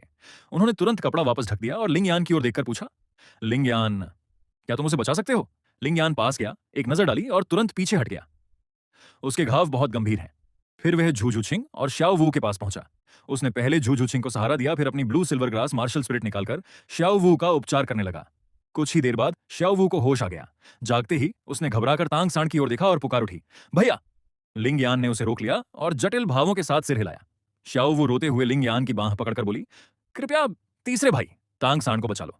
तुम्हारे पास जरूर कोई ना कोई तरीका होगा। लिंगयान ने उसे शांत करते हुए कहा, ऐसा नहीं है कि मैं उसे बचाना नहीं चाहता, लेकिन मैं सचमुच कुछ नहीं कर सकता। मैं सिर्फ ब्लू सिल्वर ग्रास का एक उपचारात्मक स्पिरिट मास्टर्स हूं। मेरी उपचार क्षमता सीमित है। अगर शरीर का कोई अंग ही नष्ट या गायब हो जाए, तो चाहे मैं कितनी भी स्पिरिट पावर खर्च कर दूं, मैं सिर्फ घाव भर सकता हूं, खोया हुआ अंग वापस नहीं ला सकता। और उसके घाव से तो पहले ही खून बहना बंद हो चुका है। सब समझ गए कि तांग सांड शायद जीवन भर के लिए अपंग हो चुका है। यह सुनकर शाओ वू और जोर जोर से रोने लगी। झूछिंग आगे बढ़ी और उसे सांत्वना देते हुए बोली, दुखी मत हो, कम से कम उसकी जान तो बच गई है। लिंगयान ने भी कहा, तांग सांड की हालत अब स्थिर है। मेरे इलाज के बिना भी उसकी जान नहीं जाएगी। पता नहीं किस आत्मिक पशु ने हमला किया, लेकिन उसने सीधे उसके सबसे नाजुक हिस्से को ही निशाना बनाया। दाई मुबाई, मां होंगजुन और ऑस्कर ने उत्सुकतावश एक नजर तांग सांड की ओर डाली। अगले ही पल तीनों के चेहरे सफेद पड़ गए। मां होंगजुन ने लंबी सांस लेकर कहा, अब तो तांग सांड सचमुच बर्बाद हो गया। फिर उसने दाई मुबाई से पूछा, बॉस दाई, क्या आपके पास कोई ऐसा परिचित है जो उसका इलाज कर सके? दाई मुबाई ने बेबसी से जवाब दिया, कौन सा परिचित? इस हालत में तो उपचार श्रेणी का टाइटल डॉलवो भी कुछ नहीं कर सकता। चारों ओर इसी विषय पर चर्चा होने लगी। उधर लिंग यान की आंखों में एक पल के लिए छिपी हुई हत्या की भावना चमकी। तांग हाओ ने जानबूझकर तांग सांड को इतनी गंभीर चोट खाने दी। क्या मुझे इसी मौके पर उसे हमेशा के लिए खत्म कर देना चाहिए? लेकिन अगले ही पल उसने यह विचार छोड़ दिया। नहीं, यह सुरक्षित नहीं होगा। पता नहीं उसके पास कोई आखिरी बचाव का तरीका है या नहीं। अगर शूरा देवता पहले ही तांग सांड पर नजर रख रहे हो और उसकी आत्मा की रक्षा कर रहे हो, तो आगे चलकर सारी योजना बिगड़ सकती है। ऊपर से श्यावू की अनुकूलता, फेवरेबिलिटी पर भी असर पड़ेगा। फिलहाल हालात को देखना ही बेहतर होगा। कुछ देर आराम करने के बाद झाओ वूजी ने ऑन्स्कर से अपने फ्लाइंग मशरूम सॉसेज बनाने को कहा, ताकि सभी उड़कर स्टारडो महान वन से बाहर निकल सकें। उधर श्रेक अकादमी में फ्लैंडर ने एक थके हुए साधारण बालों वाले व्यक्ति को देखते ही खुशी से कहा, शियाओगांग, तुम आखिरकार आ ही गए।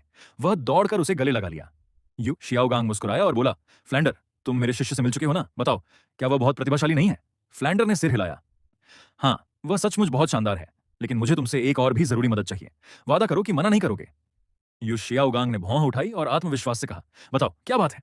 फ्लैंडर ने अकादमी के सभी शिष्यों का परिचय दिया और फिर बात लिंग्यान तथा मां होंगजुन की ईविल फायर समस्या पर ले आया। शियाओगांग, मैं तुमसे विनती करता हूं, होंगजुन और लिंग्यान दोनों की इस ईविल फायर समस्या का कोई समाधान ढूंढो। अगर यह समस्या दूर हो गई तो दोनों के मार्शल स्पिरिट की गुणवत्ता पहले से कहीं अधिक शक्तिशाली हो जाएगी। अगर उनकी यह समस्या दूर हो जाए तो दोनों की मार्शल स्पिरिट की गुणवत्ता अभूतपूर्व स्तर तक पहुंच जाएगी। इतने वर्षों बाद पहली बार शियाओगांग को लगा कि कोई सचमुच उसकी जरूरत महसूस कर रहा है। उसने अपने उत्साह को दबाया और धीरे धीरे कहा, फ्लैंडर, इतने सालों बाद भी तुम बिल्कुल नहीं बदले। फ्लैंडर कुछ पूछने ही वाला था कि शियाओगांग ने खुद ही आगे कहा, तुमने तांग सांड की ब्लू सिल्वर ग्रास देखकर ही यह विचार बनाया है ना? मेरे सिद्धांतों के मार्गदर्शन में तो एक बेकार मार्शल स्पिरिट भी अपने स्तर पर अजय बन सकती है। फ्लैंडर समझ गया कि वह अपनी तारीफ कर रहा है, इसलिए उसने भी साथ देते हुए कहा, बिल्कुल, श्याओ सान मेरे देखे सबसे उत्कृष्ट कंट्रोल टाइप स्पिरिट मास्टरों में से एक है। फिर उसने बात बदलते हुए कहा, लेकिन मैं जिस बात की चर्चा करना चाहता हूं वह है उनकी ईविल फायर की समस्या। शियाओगांग, क्या तुम इसका कोई समाधान निकाल सकते हो? शियाओगांग ने सोचने का नाटक करते हुए कहा, हाँ, यह थोड़ा कठिन है। फ्लैंडर घबरा गया। शियाओगांग ने गंभीरता से कहा, मेरे पास सीमित समय है। अगर मैं अपना सारा ध्यान दूसरे लोगों पर लगा दूं तो मेरे प्रिय शिष्य तांग सांड का विकास कैसे होगा? यह सुनकर फ्लैंडर ने राहत की सांस ली। अब उसे यकीन हो गया था कि शियाओगांग के पास सचमुच कोई उपाय है। शियाओगांग, मैंने जीवन में कभी किसी से विनती नहीं की, लेकिन इस बार तुमसे हाथ जोड़कर कहता हूं, कृपया होंगजुन और लिंग्यान की मदद करो। दोनों के बीच बातचीत आगे बढ़ती रही। उधर झाओ वूजी सभी को लेकर स्टारडो महान वन से बाहर निकल आए। कुछ दिनों बाद वे सूतुओ शहर लौटने वाले थे। इस अभियान में ऑस्कर और श्याओवू को अपना तीसरा स्प्लिट रिंग मिल गया। वहीं लिंग्यान ने 300 वर्षीय अग्नि तत्व वाले स्प्लिट रिंग और एक एक्सटर्नल स्पिरिट बोन प्राप्त की। सभी लोग उसके स्पिरिट रिंग की आयु देखकर हैरान थे, लेकिन लिंग्यान को इसकी कोई परवाह नहीं थी। मेरे दिव्य प्रदत्त स्पिरिट रिंग स्वयं विकसित होने वाले हैं। जैसे जैसे मेरे शरीर की शक्ति बढ़ेगी, वे भविष्य में 1 लाख वर्ष पुराने स्पिरिट रिंग तक विकसित हो सकते हैं। फिलहाल इनका ऐसा दिखना ही सबसे अच्छा है, ताकि किसी को शक न हो। दूर से जैसे ही श्रेक अकादमी का बोर्ड दिखाई दिया, लिंग्यान को अचानक जोर की छींक आ गई। उसकी दाहिनी आंख भी फड़कने लगी। वह मन ही मन बुदबुदाया, अकादमी में कहीं कोई घात लगाकर तो नहीं बैठा है? झाओ वूजी ने उसे घूरते हुए कहा, क्या बात कर रहे हो?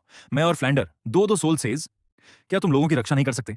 लिंग्यान को अचानक वह दृश्य याद आ गया जब तांग हाओ ने बिना किसी दया के अपने मार्शल स्पिरिट से उसे बुरी तरह कुचल दिया था। उसके मन में एक अजीब सी बेचैनी उठी। लगता है कुछ बुरा होने वाला है। तभी मां होंगजुन बोला, लिंग्यान, अब जब तुम्हारा दूसरा मार्शल स्पिरिट भी जाग चुका है, तो क्या तुमने उसकी ईविल फायर को दबाने का कोई तरीका सोचा है? मैं तो इस मामले का अनुभवी हूं। चाहो तो तुम्हें कुछ अनुभव बता सकता हूं, या फिर बड़ा भाई तुम्हें भी मेरे साथ मौज मस्ती करने ले चले। यह सुनकर सब उसे घूरने लगे। मां होंगजुन ने तुरंत हंसते हुए कहा, अरे मजाक कर रहा हूं, क्या तुम्हें लगता है कि तुम्हारा भाई ऐसा इंसान है? जब सभी श्रेक अकादमी के मुख्य द्वार पर पहुंचे तो मां होंगजुन की नजर बार बार लिंग्यान और निंग रोंगरोंग पर जा रही थी। पिछले कुछ दिनों में पूरी अकादमी को पता चल चुका था कि निंग रोंगरोंग लिंग्यान को पसंद करती है और खुलेआम उसका पीछा कर रही है। हालांकि ऑस्कर ने अपने मन की बात कहने की कोशिश की थी, लेकिन निंग रोंगरोंग ने सीधे 7 ट्रेजर ग्लेज्ड टाइल संप्रदाय का नियम सामने रख दिया। 7 ट्रेजर ग्लेज्ड टाइल पगोड़ा के स्पिरिट मास्टर का जीवन साथी केवल एक शक्तिशाली युद्ध प्रकार बैटल स्पिरिट मास्टर ही हो सकता है। यह सुनकर ऑस्कर ने चुपचाप हार मान ली। इन कुछ दिनों में निंग रोंगरोंग ने अपने प्रेम का खुलकर इजहार कर दिया था और लगभग हर समय लिंग्यान के साथ ही रहती थी। लिंग्यान ने एक नजर निंग रोंगरोंग पर डाली, फिर पास खड़ी नाराज चेहरा बनाए झू झू छिंग की ओर देखा और धीरे से बोला, ईविल फायर की समस्या की बात बाद में करेंगे, अभी तक कोई खास लक्षण नहीं दिखे हैं। फिर उसने गंभीर स्वर में कहा, लेकिन मुझे एक और बुरा पूर्वाभास हो रहा है। ऐसा लग रहा है कि बहुत जल्द कुछ बड़ा होने वाला है। लगता है कोई बड़ी बदकिस्मती होने वाली है। सबसे आगे चल रहे दाई मुबाई हंस पड़े और बोले, तुमसे ज्यादा बदकिस्मत कोई हो सकता है क्या? तांग सांड को ही देख लो। लिंग यान ने तांग सांड की ओर देखा। उसकी कमर पर मोटी पट्टियां बंधी थीं और वह हाथ में बैसाखी लेकर मुश्किल से चल रहा था। यह देखकर लिंग यान चुप हो गया। तांग सांड का चेहरा इतना उदास था कि मानो उससे पानी टपक पड़े। लेकिन उसके मन में सिर्फ एक ही विचार था, जिसने मेरा मजाक उड़ाया, दाई मुबाई, तुम्हें मरना होगा। और जिसने मेरी रक्षा नहीं की, जिसने मुझे ठीक नहीं किया, उन सब का भी यही अंजाम होगा। कुछ ही देर बाद सभी लोग अकादमी के मुख्य द्वार पर पहुंचे। झूलने वाली कुर्सी पर लेटे ली यूसोंग ने उन्हें देखते ही आवाज लगाई, अरे, तुम लोग वापस आ गए। फिर उसकी नजर तांग सांड पर पड़ी। वह तुरंत कुर्सी से उठ बैठा। अरे, ये क्या हाल हो गया? इसे इतनी गंभीर चोट कैसे लगी? झाओ, वूजी ने हाथ हिलाते हुए कहा, मत पूछो, पहले बताओ फ्लैंडर कहाँ है? मुझे उससे तांग सांड के इलाज के बारे में बात करनी है। ली यूसोंग ने जवाब दिया, वह प्रिंसिपल के ऑफिस में है। उन्होंने कहा था कि तुम लोग लौट आओ तो तांग सान, मा होंगजुन और लिंग यान को सीधे उनके पास ले आना। ठीक है। झाओ वूजी ने बाकी छात्रों की ओर देखकर कहा, तुम तीनों मेरे साथ चलो, बाकी सब अपने अपने कमरों में जाकर आराम करो। इतना कहकर वह प्रिंसिपल के ऑफिस की ओर बढ़ गया। लिंग यान सबसे पीछे चल रहा था। तांग सांड की पीठ को देखते हुए अचानक उसके दिमाग में एक ख्याल आया, कहीं यू शियाओगांग ग्रैंड मास्टर तो नहीं आ गए? मूल कहानी में तो इसी समय उनकी एंट्री हुई थी। कुछ ही देर में सभी लोग प्रिंसिपल के ऑफिस के सामने पहुंच गए। झाओ वूजी ने बिना दस्तक दिए दरवाजा खोल दिया। कमरे के अंदर दो लोग बैठे थे। उन्हें देखते ही लिंग यान मन ही मन बोला, सचमुच वही है। दरवाजा खुलने की आवाजें सुनकर फ्लैंडर और यू शियाओगांग ने उनकी ओर देखा। उनकी नजर सबसे पहले पट्टियों में लिपटे तांग सांड पर पड़ी। फ्लैंडर तुरंत अपनी सीट से उठकर उनके पास आया और घबरा कर बोला, ओल्ड झाओ, ये क्या हुआ? झाओ वूजी ने गहरी सांस लेते हुए कहा, रास्ते में हादसा हो गया। हमारा सामना टाइटन जाइंट ऐप जंगल के राजा से हो गया। तांग सांड बुरी तरह घायल हो गया। क्या? यू शियाओगांग यह सुनते ही घबराकर तांग सांड के पास दौड़ आए। उनकी आंखों से तुरंत आंसू बहने लगे। श्याओ सान, इन दिनों की सारी पीड़ा, तकलीफ और बेबसी अपने गुरु को सामने देखकर तांग सांड के दिल में एक साथ उमड़ पड़ी। तांग सांड के दिल में दबा हुआ सारा दर्द, अपमान और बेबसी एक साथ फूट पड़ी। उसने अपनी बैसाखी फेंक दी और दौड़कर सीधे यू शियाओगांग ग्रैंड मास्टर के गले लग गया। गुरुजी, बस इतना ही कह पाया। इसके बाद उसके आंसू और रुंधी हुई आवाज ने सारे शब्द छीन लिए। गुरुजी, मुझे बहुत दर्द हो रहा है। अपने शिष्य की टूटी फूटी हालत देखकर यू शियाओगांग की आंखें लाल हो गईं। उनकी सांसें तेज चलने लगीं। गुस्से में उन्होंने तुरंत फ्लैंडर का कॉलर पकड़ लिया। फ्लैंडर, आखिर यह सब कैसे हुआ? तुमने तो कहा था कि इस बार साथ जाने वाला शिक्षक तांगसान की पूरी सुरक्षा करेगा। फ्लैंडर अपराध बोध से सिर झुकाकर चुप रहा और नजरें दूसरी तरफ फेर लीं। यूं शियाओगांग ने तांगसान को पीछे किया और सीधे जाओ वूजी के सामने जाकर उसकी ओर उंगली उठाते हुए चिल्लाए, तुम एक आत्मा संत, सोल सेंट होकर भी कुछ महान आत्मा गुरुओं की रक्षा नहीं कर सके। आखिर तुम किस काम के हो? क्या तुम्हें पता भी है कि तांगसान का पिता कौन है? बेकार हो तुम सब के सब निकम्मे हो। यह सुनकर फ्लैंडर का चेहरा बदल गया। वह तुरंत बीच बचाव करने दौड़ा, लेकिन तब तक बहुत देर हो चुकी थी। झाओ वूजी ने गुस्से में यू शियाओगांग की गर्दन पकड़ ली और उन्हें हवा में उठा दिया। क्या कहा तुमने? दोबारा बोलो, निकम्मा कौन है? फ्लैंडर घबराकर बोला, ओल्ड झाओ, रुक जाओ। शियाओगांग सिर्फ बच्चे की हालत देखकर भावुक हो गए हैं। उनकी बात का बुरा मत मानो। वह झाओ वूजी की बांह पकड़कर उन्हें रोकने की कोशिश करने लगा, लेकिन उसकी ताकत भी झाओ वूजी के सामने बेअसर थी। झाओ वूजी ने लाल आंखों से यू शियाओगांग को घूरते हुए कहा, तुम जैसे एक महान आत्मा गुरु की हिम्मत कैसे हुई मुझसे इस लहजे में बात करने की? यह हिम्मत तुम्हें किसने दी? तांगसान खुद अपनी मर्जकी से टीम छोड़कर भागा था। उसकी वजह से बाकी साथियों की जान भी खतरे में पड़ गई थी। पहले उससे पूछो कि क्या उसे खुद पर शर्म नहीं आती, फिर मुझ पर आरोप लगाना। आज अगर उसका पिता तांगहाओ भी यहां आ जाए तब भी मुझे अपने के पर कोई पछतावा नहीं होगा।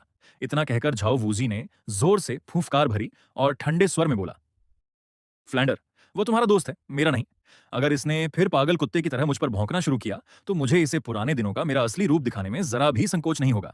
ये कहते ही उसने यू शियाओगांग को जोर से जमीन पर पटक दिया। धड़ाम, उनका शरीर जमीन से टकराया और एक भारी आवाज गूंज उठी।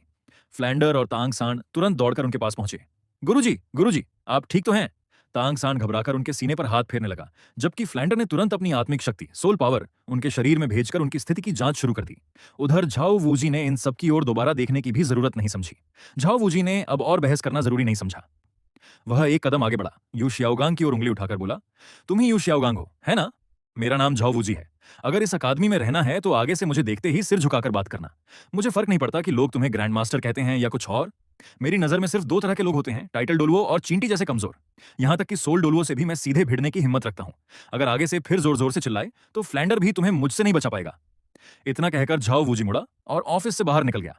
धड़ाम, दरवाजा जोर से बंद हो गया। कुछ मिनट बाद जमीन पर पड़े यू शियाओगांग की सांसें सामान्य हुईं। वह गुस्से से फ्लैंडर की ओर देखकर बोला, फ्लैंडर, मुझे इसका जवाब चाहिए।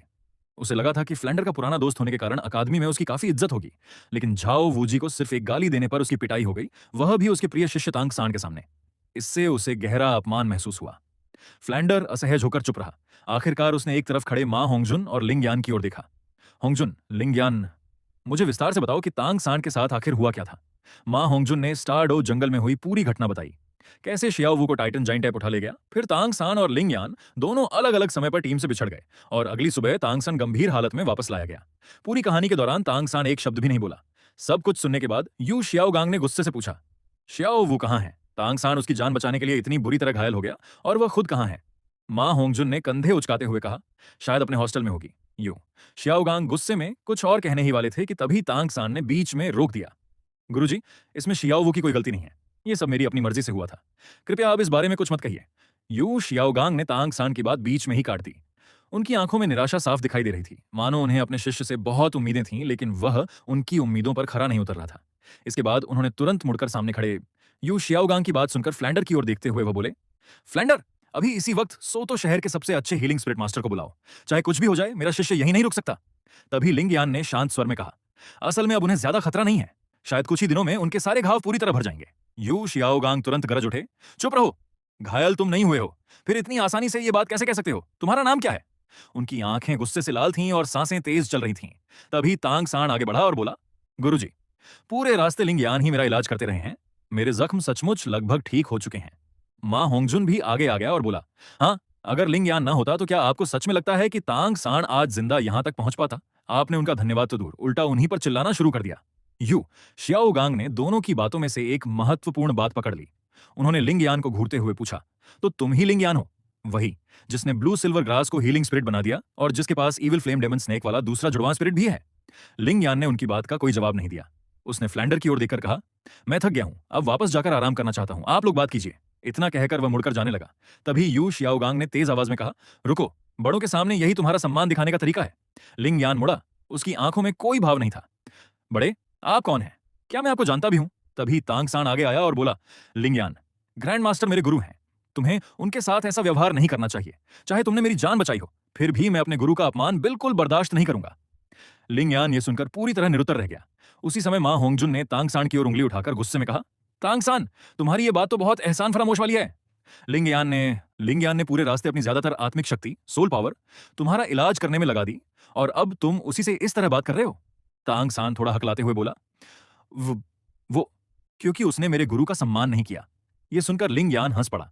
मैंने उनका सम्मान नहीं किया? कैसे नहीं किया? वो तुम्हारे गुरु हैं, मेरे नहीं। मैंने पूरे रास्ते तुम्हारा इलाज किया और अब सिर्फ अपने कमरे में जाकर आराम करना चाहता हूं।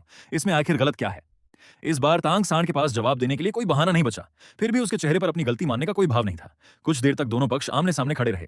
आखिरकार फ्लैंडर ने आदेश भरे स्वर में कहा, लिंगयान, होंगजुन, जल्दी से ग्रैंड मास्टर से माफी मांगो। लिंगयान ने अविश्वास से फ्लैंडर की ओर देखा। फ्लैंडर ने समझाते हुए कहा, ग्रैंड मास्टर मेरे पुराने मित्र हैं। पूरे आत्मालोक में उनके सिद्धांतों को सबसे अधिक सम्मान दिया जाता है।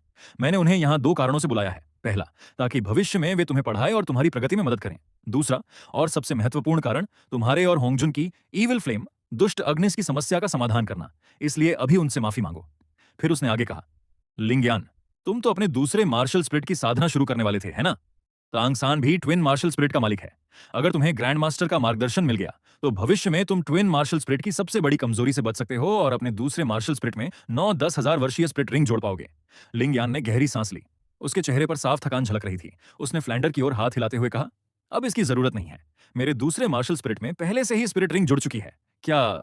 यू शियाओगांग हैरानी से लगभग चीख पड़े। तुमने अपने दूसरे मार्शल स्पिरिट में स्पिरिट रिंग जोड़ ली, लेकिन तुम फट क्यों नहीं गए? यू शियाओगांग ने लिंगयान से सवाल किया। तुमने अपने दूसरे मार्शल स्पिरिट में सोल रिंग जोड़ दी, फिर भी तुम्हारा शरीर फटकर क्यों नहीं मरा? लिंगयान ने बेबस चेहरे के साथ जवाब दिया, मैं तो मर ही चुका हूं। अभी जो आपके सामने खड़ा है वह मेरा भूत है। जैसा कि हमेशा होता था, लिंगयान ने जैसे ही यू शियाओगांग को सम्मान से जवाब नहीं दिया, तांग सांड तुरंत बीच में कूद पड़ा। लिंगयान, मैं तुम्हें चेतावनी देता हूं, मेरे गुरु से ठीक से बात करो। सिर्फ इसलिए कि तुमने मेरी जान बचाई थी, इसका मतलब यह नहीं कि तुम मेरे गुरु का अपमान कर सकते हो। लिंगयान मन ही मन बड़बड़ाया। सच में ये गुरु शिष्य की जोड़ी बिल्कुल एक जैसी है। उसी समय यू शियाओगांग तेजी से उसके सामने आ गया और उत्साहित होकर बोला, जल्दी अपना दूसरा मार्शल स्पिरिट मुझे दिखाओ। तुमने कौन सी गुणवत्ता की सोल रिंग जोड़ी है? उसे अवशोषित करने के बाद तुम्हें क्या महसूस हुआ? सब कुछ विस्तार से बताओ। लिंगयान ने फ्लैंडर की ओर देखा और कहा, आपने तो कहा था कि इन्हें ट्विन मार्शल स्पिरिट की साधना का तरीका पता है, लेकिन अभी तो ये बिल्कुल अनाड़ी लग रही हैं। फ्लैंडर भी हैरान हो गया। उसने गंभीर होकर यू शियाओगांग की ओर देखा और बोला, हाँ, तुमने तो खुद कहा था कि तुम्हें ट्विन मार्शल स्पिरिट को विकसित करने का सही तरीका मिल गया है। तुम तो तांग सांड के हाउतियन हैमर में सीधे 9-10 हजार साल पुराने सोल रिंग जोड़ने की बात कर रहे थे। फिर अब लिंग यान से उसके अनुभव और साधना का तरीका क्यों पूछ रहे हो? फ्रलैंडर की बात सुनकर यू श्याओगांग थोड़ा असहज हो गया। उसने हल्की सी खांसी की और गंभीर बनने की कोशिश करते हुए बोला, मुझे स्वाभाविक रूप से ट्विन मार्शल स्पिरिट की साधना का तरीका पता है। मैं तो बस यह देखना चाहता था कि कहीं तुमने गलत रास्ता तो नहीं चुना। अगर तुम्हारे द्वारा जोड़ी गई सोल रिंग की गुणवत्ता सही नहीं हुई तो इतने दुर्लभ ट्विन मार्शल स्पिरिट की क्षमता व्यर्थ चली जाएगी। तो आखिर किस स्तर के सोल रिंग को योग्य माना जाएगा? लिंग यान ने भौहें उठाकर पूछा। यू शाओगांग ने उत्तर दिया, तुम अभी एक सोल एल्डर हुनझुन हो। इस स्तर पर तुम्हारा शरीर 1000 साल पुराने सोल रिंग की शक्ति सहन कर सकता है। इसलिए यदि तुम अपने दूसरे मार्शल स्पिरिट की साधना पर अड़े हुए हो तो उसके हर सोल रिंग की आयु कम से कम 1000 वर्ष होनी चाहिए, तभी उसे मुश्किल से योग्य माना जाएगा। यदि इससे कम हुआ तो तुम अपनी जन्मजात प्रतिभा बर्बाद कर रहे हो। 1000 साल? लिंगयान हंस पड़ा। तो तुम्हारा मतलब है कि सोल मास्टर केवल इसलिए 1000 साल पुराना सोल रिंग अवशोषित कर सकता है क्योंकि वह सोल एल्डर बन चुका है? यू शाओगांग ने आत्मविश्वास से कहा। क्या यह सामान्य ज्ञान नहीं है? यह सुनकर लिंगयान मुस्कुरा दिया। उसे विश्वास नहीं हो रहा था कि मार्शल स्पिरिट सिद्धांत पर 40 वर्षों तक शोध करने वाला यू शाओगांग आज तक यह भी नहीं समझ पाया कि सोल रिंग अवशोषित करने की सीमा शरीर और मेरिडियन ऊर्जा नाड़ियों की क्षमता पर निर्भर करती है। लिंगयान ने उसकी ओर देखते हुए कहा, क्या आपने कभी यह सोचा है कि इंसान की ऊर्जा नाड़ियों की क्षमता समय के साथ बढ़ती है? हर बार जब सोल मास्टर का स्तर बढ़ता है तो उसका शरीर भी पहले से अधिक मजबूत हो जाता है। इसी कारण जिन लोगों ने दोनों मार्शल स्पिरिट की एक साथ साधना की वे असफल हुए, क्योंकि उनके द्वारा अवशोषित सोल रिंग की ऊर्जा उनके शरीर और मेरिडियन की सहन सीमा से अधिक हो गई थी। तुम्हारा मतलब क्या है? यू शाओगांग पूरी तरह उलझ गया। लिंग यान ने विस्तार से समझाया, सच ये नहीं है कि सिर्फ 30वें स्तर पर पहुंचने के बाद ही सोल मास्टर 1000 साल पुराना सोल रिंग अवशोषित कर सकता है। असली कारण यह है कि 30वें स्तर तक पहुंचने की पूरी प्रक्रिया में उसका शरीर और उसकी ऊर्जा नाड़ियां लगातार मजबूत होती रहती हैं। जब वे पर्याप्त मजबूत हो जाती हैं तभी वे अगले सोल रिंग की शक्ति को सुरक्षित रूप से सहन कर पाती हैं। जहां तक यह सवाल है कि हर स्तर पर शरीर कितना मजबूत होता है, कई पीढ़ियों के अनुभवों को देखकर लोगों ने बस यह निष्कर्ष निकाल लिया कि सिर्फ सोल एल्डर ही 1000 साल पुराना सोल रिंग अवशोषित कर सकता है। लिंग यान की बात सुनकर पास खड़ा फ्रलैंडर भी पूरी तरह उलझ गया। लिंग यान, तुम आखिर कहना क्या चाहते हो? क्या यह सच नहीं है कि सिर्फ सोल एल्डर ही 1000 साल पुराना सोल रिंग अवशोषित कर सकता है? लिंग यान ने बेपरवाही से कहा, अगर समझ नहीं आया तो रहने दो। इतना कहकर वह कमरे से बाहर निकलने के लिए मुड़ा, लेकिन जैसे ही उसने दरवाजे से बाहर कदम रखा, पीछे से तांग सांड की चौंकी हुई आवाज आई, रुको, तुम्हारा मतलब है कि कोई सोल मास्टर कितने वर्षों का सोल रिंग अवशोषित कर सकता है? इसकी कोई तय सीमा नहीं होती? लिंगयान मुड़कर उसकी ओर देखने लगा और हल्की मुस्कान के साथ बोला, ओह, तुमने मेरी बात समझ ली। उधर युश्याओगांग तुरंत तांग सांड के पास पहुंचा और बेचैनी से पूछ बैठा, क्या मतलब श्याओसान, तुम्हें क्या समझ में आया? तांग सान ने गहरी सांस ली और समझाना शुरू किया। तांग सान ने अपने गुरु की ओर देखकर कहा, गुरुजी, बात यह नहीं है कि केवल सोल एल्डर ही 1000 साल पुराना सोल रिंग अवशोषित कर सकता है। असली बात यह है कि जब किसी सोल मास्टर के शरीर की मजबूती और उसकी ऊर्जा नाड़ियों मेरिडियन की क्षमता एक निश्चित स्तर तक पहुंच जाती है, तभी वह 1000 साल पुराना सोल रिंग सुरक्षित रूप से अवशोषित कर सकता है। अगर हम अपने शरीर को एक बर्तन मान लें तो सोल रिंग की ऊर्जा उस बर्तन में भरे पानी की तरह है। जैसे जैसे सोल मास्टर का स्तर बढ़ता है, यह बर्तन भी धीरे धीरे बड़ा होता जाता है। जब हम अगले स्तर की सीमा पर पहुंचते हैं तो बर्तन में बची हुई क्षमता के अनुसार ही उचित सोल रिंग चुनते हैं। और ट्विन मार्शल स्पिरिट की साधना का अर्थ है उस बर्तन को लगातार इतना बड़ा बनाना कि वह एक की जगह 2 सोल रिंगों की शक्ति को भी संभाल सके। इतना कहकर तांगसान ने लिंगयान की ओर देखा और पूछा, लिंगयान, तुम्हारे शरीर की मजबूती और ऊर्जा नाड़ियों की क्षमता अब किस स्तर तक पहुंच चुकी है? तुम्हारा दूसरा मार्शल स्पिरिट आखिर किस स्तर के सोल रिंग को सहन कर सकता है? लिंगयान हल्का सा मुस्कुराया, बताने में कोई हर्ज नहीं। अगले ही पल उसका evil flame demon dragon martial spirit सक्रिय हो गया। चारों ओर भयंकर अग्नि भड़क उठी। आग से बनी एक विशाल ड्रैगन की परछाई आसमान में उभरी और फिर वापस लिंगयान के शरीर में समा गई। उसके शरीर से निकलती भीषण गर्मी पूरे कमरे में फैल गई। वहां मौजूद हर व्यक्ति का दिल दहल उठा। ये कैसा मार्शल स्पिरिट है? इससे इतनी भयानक और दबदबे वाली आभा क्यों निकल रही है? यू शाओगांग का चेहरा डर और हैरानी से भर गया। उसने जीवन में कई अग्नि तत्व वाले मार्शल स्पिरिट देखे थे, लेकिन लिंगयान की अग्नि सबसे अधिक विनाशकारी और सबसे अधिक प्रभावशाली थी। उसी समय लिंगयान के पैरों के नीचे 3 सोल रिंग प्रकट हुए। पीला, पीला, पीला। तीनों 100 साल पुराने सोल रिंग सुंदर और रहस्यमयी आकृतियों से अंकित थे। वे उसके पैरों के चारों ओर धीरे धीरे घूमने लगे। 300 साल पुराने सोल रिंग, तांगसान बुदबुदाया। उसे आश्चर्य हो रहा था कि लिंगयान के शरीर और ऊर्जा नाड़ियां 300 साल पुराने सोल रिंगों की शक्ति को भी आसानी से सहन कर रही थीं। और सबसे हैरानी की बात यह थी कि ये तीनों सोल रिंग साधारण नहीं बल्कि असाधारण प्रतीत हो रहे थे। फ्रलैंडर तुरंत उसके पास पहुंचा और उत्सुकता से पूछ बैठा, तुम्हारा मार्शल स्पिरिट तो पहले सांप था, फिर यह ड्रैगन कैसे बन गया? लिंगयान ने शांत स्वर में उत्तर दिया, सोल रिंग अवशोषित करने के बाद मेरे मार्शल स्पिरिट का रूप विकसित होकर ड्रैगन में बदल गया है। यह सुनते ही युश्याओगांग के चेहरे पर व्यंग्यपूर्ण मुस्कान उभर आई। वह ताना मारते हुए बोला, तो तुमने अपने दूसरे मार्शल स्पिरिट में सिर्फ 300 साल पुराने सोल रिंग ही जोड़े हैं? सचमुच कितना मूर्ख हो तुम। द्विमार्शल स्प्रिट, ट्विन मार्शल सोल जैसी दुर्लभ प्रतिभा तुम्हें मिलना ही बेकार है। क्या तुम इतने उतावले हो कि तुरंत परिणाम चाहते हो?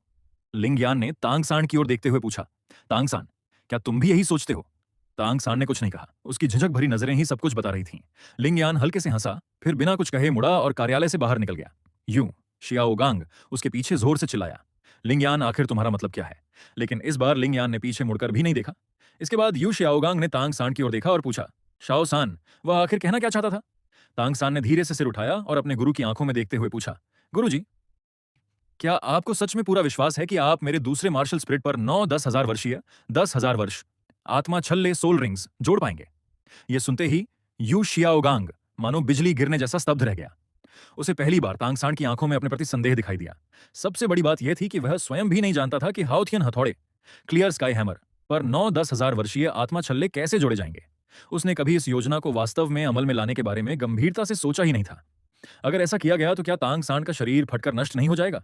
यह सोचकर यू शियाओगांग के मन में डर बैठ गया। घबराकर उसने कहा, बिल्कुल, मुझे इस बात का पूरा विश्वास है, लेकिन यह सब अभी तुम्हारे लिए बहुत दूर की बातें हैं। फिलहाल तुम्हें सिर्फ मन लगाकर साधना करनी है। जब तुम इतने शक्तिशाली हो जाओगे कि अपने blue silver grass martial spirit पर 10 हजार वर्षीय आत्मा छल्ला जोड़ सकोगे, तब मैं तुम्हें इन सब बातों के बारे में विस्तार से बताऊंगा। इतना कहकर यू शियाओगांग मुड़ा और वापस अपने कार्यालय के अंदर चला गया। कार्यालय में पहुंचकर यू शियाओगांग बोला, मेरी तबीयत ठीक नहीं है, मुझे थोड़ा आराम करना होगा। फ्लैंडर और मां होंगजुन ने एक दूसरे की ओर देखा, होंठ सिकोड़ते हुए बिना कुछ कहे कार्यालय से बाहर निकल गए। जहां तक तांग सांड की बात थी, उसने यू शियाओगांग की ओर गहरी नजर से देखा। पहली बार उसे एहसास हुआ कि उसका गुरु भी शायद सिर्फ एक महान सिद्धांतकार है, वास्तविक अनुभव उतना नहीं जितना वह समझता था। दूसरी ओर लिंगयान ने अपने कमरे का दरवाजा खोला तो देखा कि निंग रोंगरोंग आराम से झूला कुर्सी पर लेटी हुई थी। उसे देखते ही निंग रोंगरोंग मुस्कुराकर बोली, इतनी देर क्यों लगा दी? लिंगयान बिना कुछ बोले सीधे बिस्तर पर जाकर धम्म से लेट गया और थकी हुई आवाज में बोला, तांग सांड का गुरु आ गया था। निंग रोंगरोंग ने तुरंत कहा, चलो बाजार चलते हैं, मेरे साथ सोतो सिटी घूमने चलो। इतनी मुश्किल से स्टार डुओ फॉरेस्ट से वापस आए हैं, आज मैं बाहर जाकर अच्छा खाना खाना चाहती हूँ। लिंग यान ने बेबस होकर कहा, अरे अभी तो लौटे हैं, मैं थोड़ा आराम करना चाहता हूँ। निंग रोंगरोंग बिस्तर के पास आई, उसका हाथ पकड़कर बच्चों की तरह हिलाते हुए बोली, प्लीज मेरे साथ चलो ना। आखिरकार लिंग यान मान गया। वह अपना दाहिना हाथ निंग रोंगरोंग के कंधे पर रखे उसके साथ सड़क पर चल रहा था। दोनों को साथ देखकर राहगीर बार बार मुड़कर उन्हें देखने लगे। निंग रोंगरोंग ने होंठ फुलाते हुए पूछा, तुमने पहले कहा था कि मुझे कोई उपहार दोगे, वह कहां है? लिंगयान ने सिस्टम से मिले इनाम में से ड्रैगन तावीज निकाला और उसकी ओर बढ़ाते हुए कहा, यह ड्रैगन तावीज है, इसे अपनी हथेली में पकड़ो और इसमें अपनी आत्मिक शक्ति सोल पावर प्रवाहित करो। ऐसा करते ही इसकी असली शक्ति सक्रिय हो जाएगी। लेकिन अभी इसे मत आजमाना। अकादमी लौटते समय जब आसपास कोई नहीं होगा तभी इसे इस्तेमाल करना। तभी झू झूचिंग ने पूछा, तो क्या तुम्हारे हाथ में जो यह ड्रैगन ताबीज है उसे भी अभी इस्तेमाल किया जा सकता है? लिंगयान ने आंखें घुमाते हुए अपना टाइगर ताबीज निकाला और मुस्कुराकर बोला, बिल्कुल नहीं, तुम लोगों के हाथ में जो ताबीज हैं वे सिर्फ उनके मालिक के लिए हैं। मालिक के अलावा कोई दूसरा उन्हें इस्तेमाल नहीं कर सकता। उसकी बात पूरी भी नहीं हुई थी कि निंग रोंगरोंग ने बाएं हाथ में ताबीज पकड़ा और दाएं हाथ की हथेली में अचानक बेहद उग्र नारंगी रंग की आग इकट्ठी होने लगी। लिंगयान ने तुरंत खतरा महसूस किया। उसने फौरन निंग रोंगरोंग का दायां हाथ पकड़कर ऊपर आसमान की ओर उठा दिया। अगले ही पल आग किसी तोप के गोले की तरह आसमान में जा पहुंची और जोरदार धमाके के साथ फट गई। भयानक विस्फोट से उठी हवा की लहर ने आसपास के लोगों में अफरा तफरी मचा दी। लिंगयान ने डांटते हुए कहा, तुम क्या कर रही थी? मैंने अभी कहा था कि इसे तब आजमाना जब आसपास कोई ना हो। निंग रोंगरोंग घबराकर बोली, मुझे मुझे नहीं पता, मैंने तो बस थोड़ा सा ही आत्मिक बल सोल पावर डाला था। मुझे बिल्कुल अंदाजा नहीं था कि ऐसा हो जाएगा। डर के मारे उसका चेहरा पीला पड़ गया था। लिंगयान ने उसके हाथ से ड्रैगन ताबीज ले लिया, फिर दोनों लड़कियों की कलाई पकड़कर तुरंत वहां से निकल गया। कुछ देर बाद वे सोटो शहर के बाहर एक सुनसान मैदान में पहुंचे। लिंगयान ने झू झूचिंग की ओर देखकर पूछा, झूचिंग, तुमने पहली बार टाइगर ताबीजन की शक्ति को कैसे समझा था? रोंगरोंग को भी वही तरीका बताओ। झू झूचिंग ने जवाब दिया, बस अपनी मानसिक शक्ति स्पिरिचुअल पावर ताबीजम्स के अंदर भेज दो, उसकी क्षमता अपने आप समझ में आ जाएगी। लिंगयान ने फिर से ड्रैगन ताबीज निंग रोंगरोंग को वापस दे दिया। निंग रोंगरोंग ने अपनी मानसिक शक्ति ताबीज में डाली। कुछ क्षण बाद उसने आंखें खोली और बोली, इस ताबीज की शक्ति का नाम ड्रैगन विस्फोट, ड्रैगन एक्सप्लोजन है। जब तक मैं इसे हाथ में पकड़कर इसमें आत्मिक बल भरूंगी, तब तक मैं बेहद शक्तिशाली अग्नि विस्फोट हमला छोड़ सकती हूं। मैं जितनी अधिक आत्मिक शक्ति इसमें डालूंगी, उसका विस्फोट उतना ही ज्यादा शक्तिशाली होगा और इसकी शक्ति भी उतनी ही बढ़ जाएगी। लिंगयान को तुरंत समझ आ गया, मतलब यह एक ऐसी आक्रमण क्षमता है जो लगातार विकसित हो सकती है। अभी जो हमला हुआ उसकी ताकत कम से कम एक सोल एल्डर के पूरे प्रहार के बराबर थी। इससे तुम युद्ध में अपनी रक्षा कर सकोगी? यह सुनते ही निंग रोंगरोंग की आंखों से आंसू बह निकले। वह भावुक होकर बोली, मैं बहुत खुश हूं, आखिरकार मैं भी एक असली युद्ध करने वाली सोल मास्टर बन सकती हूं। वह लिंगयान के पास आकर बोली, लिंगयान, तुम बहुत अच्छे हो। उस रात वे अकादमी वापस नहीं गए। देर रात सोटो शहर के एक आलीशान होटल में निंग रोंगरोंग ने उत्सुकता से पूछा, झूचिंग, लिंगयान ने तुम्हें जो ताबीज दिया है उसकी शक्ति क्या है? झूचिंग का चेहरा हल्का लाल हो गया। उसने अपना टाइगर ताबीज निकाला और उसमें थोड़ी सी सोल पावर डाली। सफेद रोशनी चमकी और उसकी शक्ति सक्रिय हो गई। निंग रोंगरोंग आश्चर्य से यह सब देखने लगी। उसी समय लिंगयान बाथरूम से बाहर आया। इसके बाद तीनों ने ताबीजों की शक्तियों और अपनी आगे की योजना पर चर्चा की। अगली सुबह लिंगयान ने अपना blue silver emperor martial spirit बुलाया और उपचार क्षमता का उपयोग करके सभी की थकान दूर की। अब उसका पहला मार्शल स्पिरिट पूरी तरह ब्लू सिल्वर एम्परर में विकसित हो चुका था, जो एक साथ घाव, शारीरिक शक्ति और सोल पावर तीनों को पुनः प्राप्त कर सकता था। निंग रोंगरोंग ने ध्यान से देखकर पूछा, यू, तुम्हारी ब्लू सिल्वर ग्लास पहले से थोड़ी मोटी लग रही है। लिंगयान मुस्कुराया और बोला, शायद सोल पावर बढ़ने की वजह से। उसने असली कारण नहीं बताया। इसके बाद दोनों हिस्सों वाले ताबीज फिर से एक हो गए और सब कुछ सामान्य हो गया।